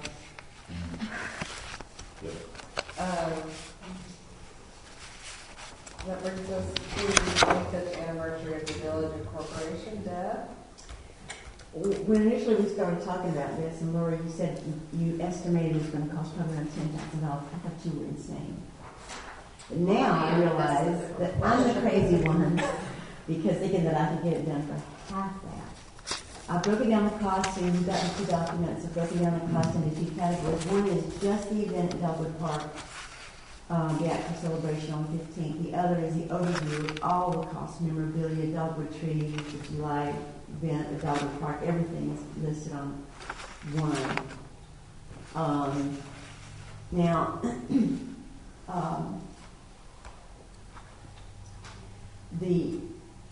what you'll see, some of these have lines through them, and what I did was when we started getting suggestions from the communications committee and from various people, for Parks and Rec, etc., that we put all these in here, but then when we realized that it was getting to be, in the over $10,000 range, then we started scratching some out, but I left them where you could see them in case there was anything you wanted to bring back. Like the train, for example, is $1,200 for 2 hours. And I marked that one out, even though that was a very popular attraction or entertainment. So I left it in there so you could see. You might want to bring it back. But anyway, as far as hiring a graphic, on the overall cost, hiring a graphic artist, I think I may have, I talked to Rick Becker in Mineral Springs, which, by the way, he speaks highly of Amanda as our mayor and talks about what a person, yeah, and also of our council, having the things that we deal with. But anyway, I spoke at length with him about, they have banners there in Mineral Springs that are like 2x4s. Have you guys seen those? Have you been through Mineral Springs and seen them? And I asked him who did those, and so he gave me the name of the person. I went and talked with him today. It is a gentleman named Matt Rory, and he does design work. And if we get him to do some of those banners, if we decide to do banners, then I wouldn't need that designer, graphic designer for any logos or what have you. The 25 dogwood trees is something that we all really think is a great idea, but we estimate between $150 to $200 per tree, which that in itself can be up to anywhere from $3,500 to $5,000 if we get 25 of them. John has marked off a place at the park. I told you about those down by the sidewalk. One of the flags, they're really nice. I think they look great. the options for those, taking down some of the cost is if we can get a scout troop to help, that would be awesome. We also, it was suggested that the sale of Christmas ornaments, if we decide to do that from memorabilia, we could, use that to offset some of the cost. Have you Although, considered asking for donations for the public to donate a tree and maybe put a little platform? that's exactly what that was my last one. I think it would be a great idea to allow the public to pick a tree in memory or in honor of a relative with a little plaque on it. I would do that for my late husband. I would love to do that for Bob. And we've talked about doing something for Jan that we never have. Yeah. So $200 is not cheap, but I would spend that in a heartbeat to have a And so tree. you could have people to donate to, like, I want to get a whole tree, or somebody say, well, I'll just contribute. Mm-hmm. And And if we do it donations wise, we don't have all the tax stuff to go with. Did you share this information with Brad? Yes, Brad and I talked about this stuff. I think it sounds great. Chris has been an awesome helper. She's taken on about half the load, and she has gotten commitments from, I think, 3 or 4 food trucks. And again, it's just, we have this date available, so we haven't promised anybody anything. But she's also got a face painter, and John Lepke said his band would perform for us. So, we've got things lined up with possible tentative dates on it. Brad's and John will both help navigating through the event. They've been wonderful in that respect. Mike's volunteered to help set up. And so I just need to get council to approve money from the contingency to go through these. And I know this is a lot. 10 grand is a lot of money, especially in light of the dam and our financial commitment to the roundabout. But, how often do we have a quarter-century birthday? Just a couple questions. Sure. So you've done estimates, and I know some of the things we have to pay before July, and some of the things we pay in July or later, which would be next year's budget. I have no idea about budgeting stuff. I was going to meet with Cheryl and talk to her about that, and just haven't had a chance to do It it. wouldn't be the whole amount. I don't know if it's 50% or 70%, but Yeah. I thought about that, Lori, and I think it's so close to next year. I think, it probably makes sense that what we'll have to spend this year, we budget for this year, and the rest we budget for next year. yeah, that's what I'm just saying is like, I know there's some things with the lead time and everything else we'll have to do this year, but other things like I don't think we pay for the band until it's a lot, so. Right. Well, the dogwood trees, initially I wanted to have them for the spring, but because it's kind of a complicated thing and there's got money involved and all that, it wouldn't be terrible to wait and plan them, because either you have to plan in the spring or the fall. Yeah, you cannot plan for the July. Yeah, so we would either have to do it now or do it in the fall, so I'm thinking probably just wait till the fall. They give us more time to figure stuff out. But, Should we talk to the urban forester on those trees? Yes, definitely. Definitely. Yeah. Yes, we should definitely. So the banners, I went and talked to him today. He said a 2x4 they would run about, and then they make the banners, they do the design work, if you want them to, they do the printing obviously, and they will also hang them for you. Now which is a biggie. But of course all those things cost. And it would be, if we did, I was thinking maybe 4 banners in the area right in here. And we can either say like Village of Wesley Chapel, 25 years strong, or, How many banners are we allowed to have by our own ordinance? well, We can change it. Middle Springs has 14. So, 4 is not. I'm here in Middle Springs. Not make Amy take them down in our signs. We gotta follow our rules because we've been taking them down over in Village Commons. I think you're exempt. So, and I've also spoken with Aston. Did you? Pope, that, and she, sent me some questions as to what I was interested in, and I sent her back, this is what we're looking for, can you give us some direction on using your polls or what have you, and she hasn't responded back yet, but, I'm in contact with her. But the banners with this Matt Rory guy, which is Sign Pro, which he's local, he's a native, didn't live too far from Rocky Road. They'll be about $300 a piece, and that includes everything. Oh, if we do 4, that's around $1,200. But it includes the design, the printing, the hanging, and everything. Now, I was thinking of leaving them up all the time, but he said you can only leave those up for a few years because they fade. So then they would have to be taken down and replaced or what have you. Is there something more permanent? These are vinyl. These are on vinyl. Yeah, but I mean, is there a more permanent option? Like maybe we want a few signs somewhere that, I don't know. Why would you want it permanent? Why would you want a 25 anniversary? That's what I'm saying. You wouldn't. No, I'm thinking about like, we have no signage about Wesley Chapel, like getting Weddington, they got their little columns and, you know, that's another thing. Now rather than that banner, I think if we're going to do a sign for Wesley Chapel, I'd rather do one that's like an actual sign, welcome to Wesley Chapel, kind of thing. And then in 2 feet it would say, welcome to unincorporated.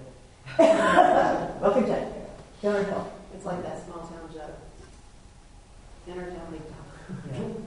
So anyway, that's about it. I get, like I said, I get this is expensive, so I am just throwing myself on your mercy and whatever. Deb, what would you do with the pens and the coffee mugs and the bookmarks and the ornaments? Good question. Again, these are some possibilities for things that we can do, and I've looked them up online and that's where I got these prices from. The Christmas ornaments, obviously, if we were to do that, we could use those to, help us offset some of the costs with donations. What can you get for 18 cents? Well, 18 cents? That's what it says. It says, oh, that's how much it would cost us to get them. And if we got like 18 cents a piece, there was a glass one I looked up, and I was trying to price the different ones, and it would be like $50 for, or $60 for 500. Because I don't know where I'm going with this. I'm just sort of throwing things out. Well, it says 18 cents each. Is that just like a blue ornament or something? I mean, does it say Wesley Chapel or? It would be like a little glass ornament that would have Wesley Chapel on it. People could buy 25th anniversary or whatever, and people could buy those if they wanted to for like $5 or $10.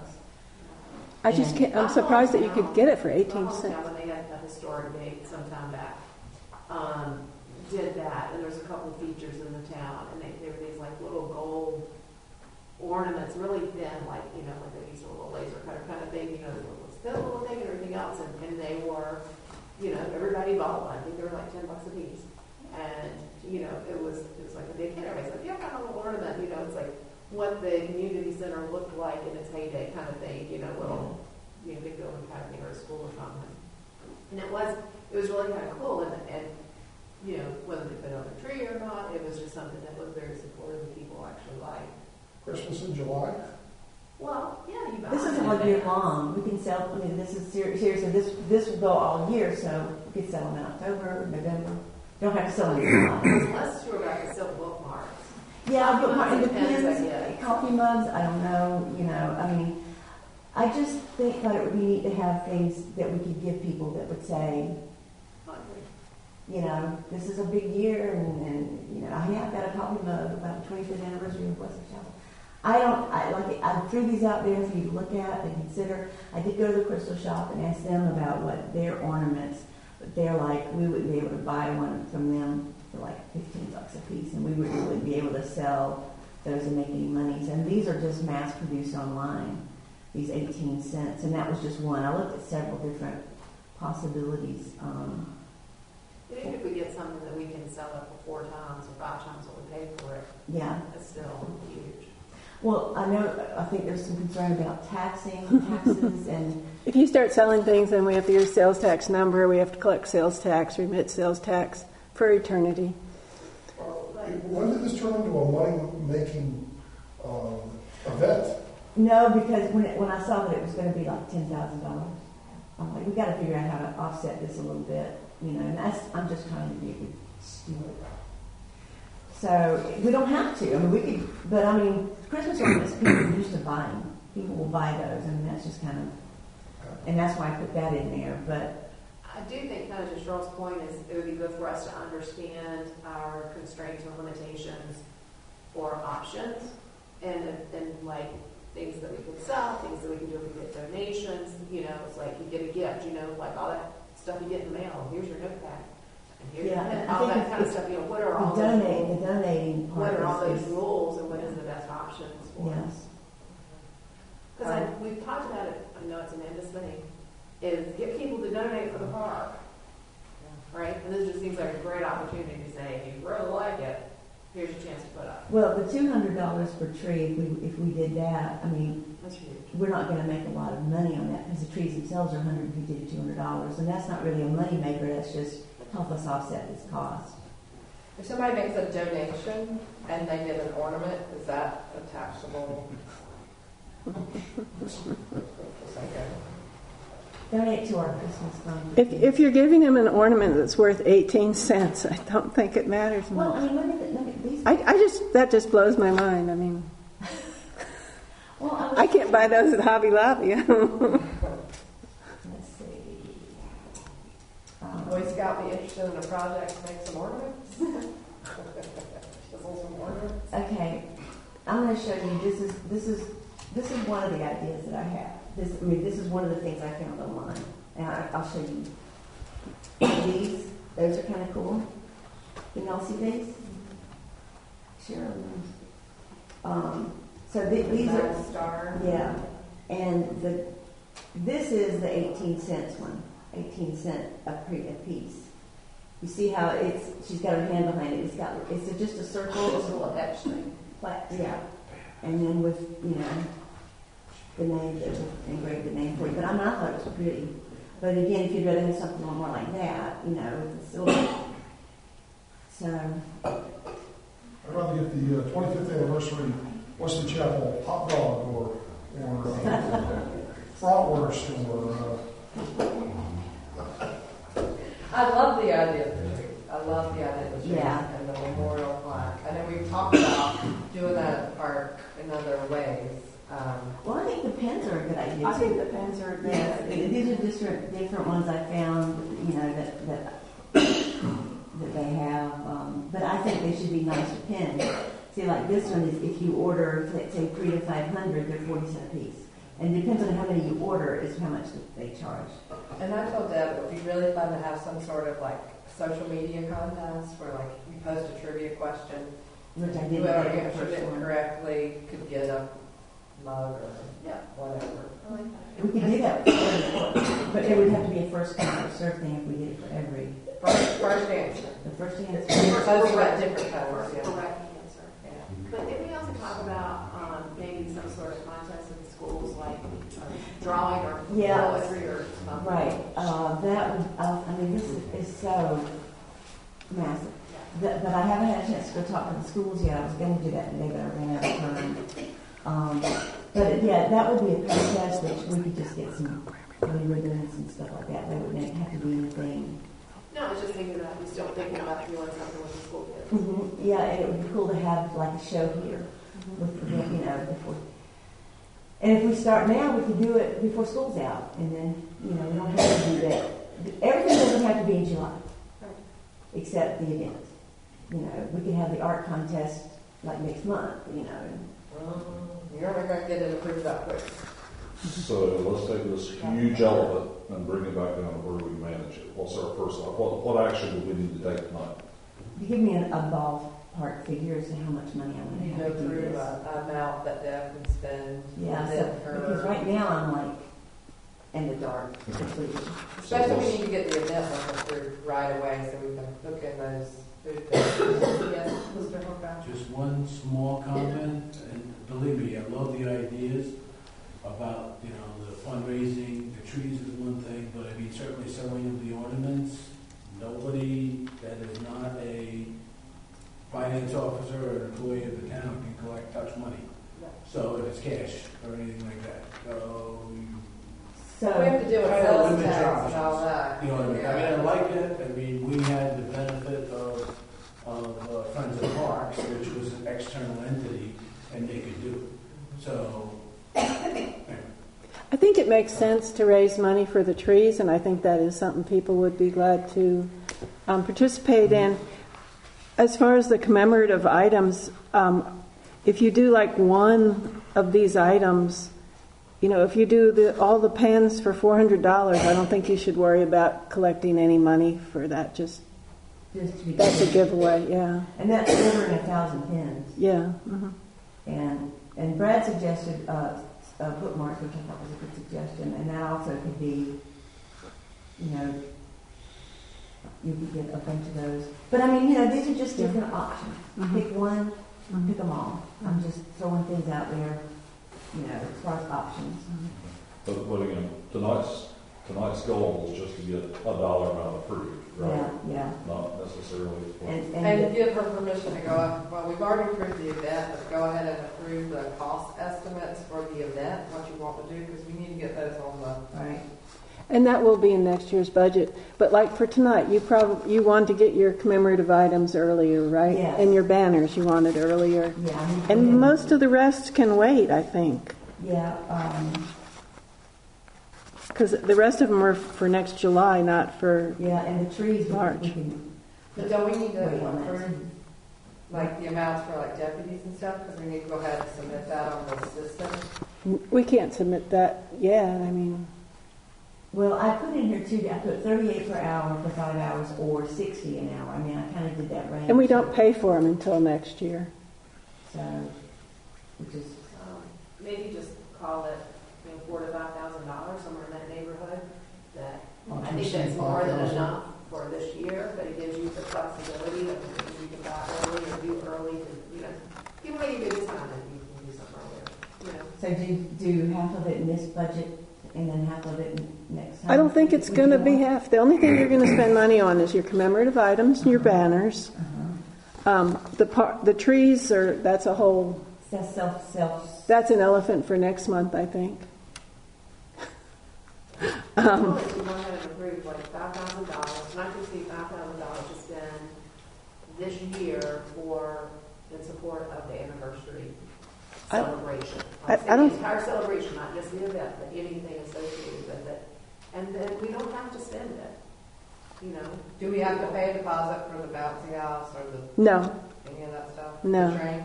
none of that. Mm-mm. Well, we just need to book it. I marked the train off, but if you guys want I to like put that in. I love the train. Trains are I great do thing too, for my kids. grandkids love Oh, it. Brad? One other thing we all have to keep in mind is dam repair. yeah. If the dam is being repaired, you're gonna need something to take the people all the way around the long way. So, I mean, we get a ride into the park. sorry? We get to ride into the park. I doubt, if we're applying for FEMA funding, the dam will not be under repair in July. I doubt it. No, I doubt it. I'm just saying, we have to worry about that for any of That our. is true. But if we apply for FEMA funding, it won't be Probably under not. repair in July. Do we have to put any money down for the porta potties? No. Okay. No. All of that's next year. Those are really two things that you need to spend right this year: Okay. commemorative items and the banners. Okay. So, about 2,000? Oh, but, yeah, I'd rather have more than less. The banners. I don't have to spend it. You don't have to spend I don't have to spend it. And I trust you because you got 18-cent ornaments. I know. Killer. The banners were $1,200, and depending on what you get in your commemorative items, Yeah, and if I would get like the pins, just one thing, because I think the Christmas ornaments might be too, even though that'd be really cool, I think that might be too much for the money issue. We could just do the pins or the coffee mugs or both. That would be kind of cool. And we could do those for, the coffee mugs are the most expensive. yeah. And think about when you're going to do a contest, what would you give away as prize for that? And then what would be the other purpose for mugs? Is that something you want to give as gifts to volunteers or gifts to... You could have a bookmark signed by the mayor. It's worth Autographed. That's true. So, Or the mayor pro tem. yeah, because I don't think a pen would be appreciated too much by kids, but a coffee mug might be. But you're talking about the contest winners. For the Facebook question things. Yeah, those The coffee mugs might be would good good for for that. those, yeah. please. You know, there's a big difference between guys and girls in this. I know. Because you ladies are going through all the details, and I look at every one of those guys and I'm like, give us an A, B, or C, right? I'm just saying, give her some money. What's that? Give me $10,000. A budget to spend. Lori's right, I think that's what we need to do, is we need to go and approve the budget and leave it up to the subcommittee, because you guys have done There's this. no subcommittee. Oh, Right, the kind of people working on this. okay. But I think it's similar to what we did with Parks and Rec Committee, saying, hey, we budgeted $4,000 for an event, go forth and prosper within $4,000. I'm good with that. But is that the entire event? That's just now, out of this budget. Okay, but you realize only 2 things she can spend money for. She can't buy those other things today. That's right. What? She can't spend money on deputies or on trains or on... Yeah, she's only talking about the Commemorative items, and Okay. other things we need to payment, the banners, the other something. And I think as y'all continue discussions, you may have other ideas or want to substitute something in or whatever. yeah. Okay. Well, I'll make a motion we approve up to $5,000 for funds to be spent for this fiscal year for the 25th anniversary celebration. A second. Deb, I would say that I don't think it needs to be install banners. We've been putting banners up for a long time. Yeah, but if they're on Aston property land, they're probably, based on her email, I bet they're gonna wanna do it. Well, they may have done that, but I have. Again, guys, you're getting into the new shit. So, look up. Well, let's allow- Remember, you don't have to spend it all. Have some in July. So we have a motion and a second. Any further discussion? All in favor? Unanimous? Thank you, guys. You're welcome. And just to show you, this is the banner. I do like that. I do like And see, it's got double clicking on it. Double.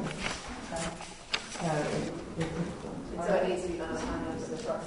Yeah, and, I love those. Those look really nice. If Mineral Springs can do it, we can do it. and see, this is what it looks like from the distance. And they're pretty high up. So you have to have someone that, with a bucket truck fixing, or cherry picker, or whatever you call it. Those are nice. So, All right, so that brings us to council comments, so we can go in our closed session. thank you guys for coming. Thanks, Brad, for your help, too. That will be it. So. Money next time, money. At least some ears and stuff. Well, no, you need to be something Irish, like, St. St. Patrick's Day. That's right. St. Patrick's Day. We're gonna need something to smile at, Mark. How about a green bunny? Ah, All right, council comments, go first. I just want to thank you guys for trusting me in doing this, and I've only had to take anxiety medicine twice. So. I just needed somebody else to take the lead so I could have somebody to blame. Just You can kidding. blame me. I'll go next unless somebody else wants to jump in.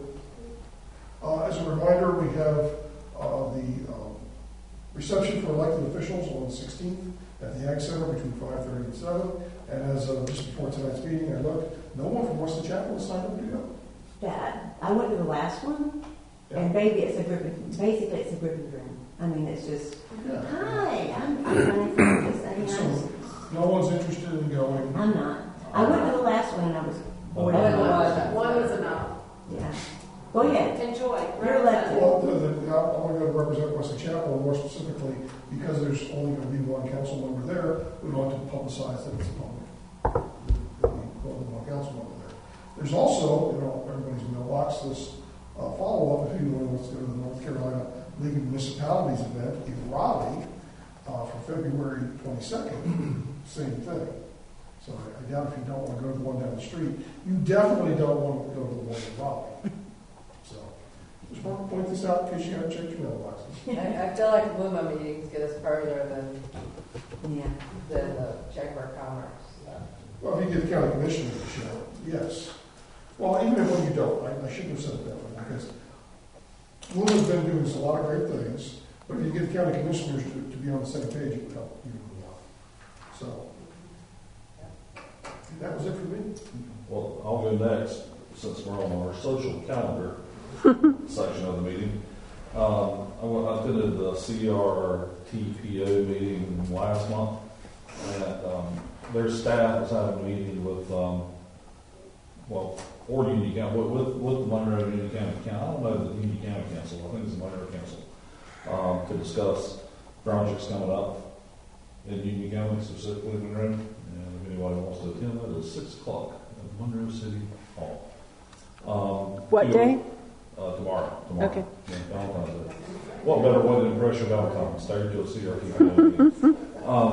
The two other major issues that were discussed at CRTPO, the Providence Road expansion will begin in fiscal year 2027. We're now in fiscal year 2024, they claim. So that's Division 10 projecting that. So The last time I heard about that expansion is they were specifically waiting for utility companies to come along and move the utility poles back from the street. And that was the delay more than the road commission. all that's going to happen in the next 3 years. Back on. And then lastly, really the only thing that pertains specifically to us, Bjorn Hansen was there, and they are moving forward with the federal funding classification of Cuthbertson Road. Wonderful. Yeah. Well, I'm sorry, he's presented to the board in this month's meeting. So Yeah. so he's, It should be getting done this month. That's a big step. Oh, well, it should be going to NCDOT at the end of the month. And thank you to Vaughn for getting the ball rolling. Yeah, Absolutely. So the other thing with that, if I may interrupt, is that Bjorn has also been convening meetings of staff people in Union County to discuss what he's calling a critical intersections study. And so we've been looking at scoring criteria to review intersections for potential submission for funding. And Cuthbertson and Newtown is way up on the list right now. You'll see where it is. And Cheryl, one last thing, if possible, I'd like to go back and check the records from last month, whenever I volunteered to take over this responsibility from the poker player here. If there was a stick stack, no take back clause applied to that, I'm okay. If not, I'll give it back to her. It was a lot of work. A lot of work. I did not twist your arm. It was like, not big. And you don't need to listen. We don't pay you extra for that.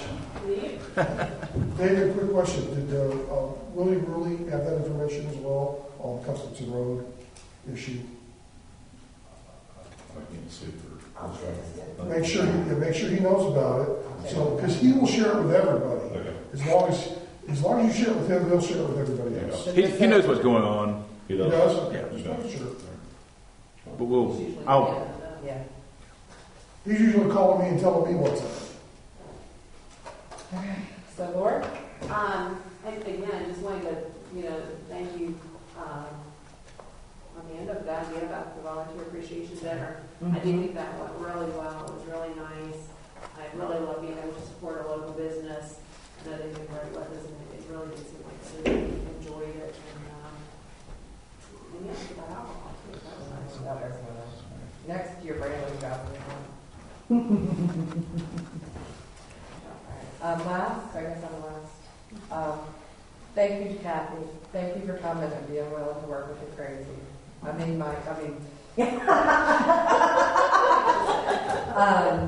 And thank you to Cheryl for staying on and helping us during this transition. Council, Kathy has vacation. I don't remember when. But Cheryl's graciously agreed to still help us out and help us through that budget. Through meeting. April. I think that will really help us out. Cheryl said, thank you. Thank you. And thank you to Amy. She's not here, but for helping Kathy get acquainted to our beautiful little town. I'll be curious if she shows up the second day. I know, right? So, closed session. Everybody in here can stay in here, right? Closed session. Do you want me to stay? Yeah. So Mike wanted to. Wait.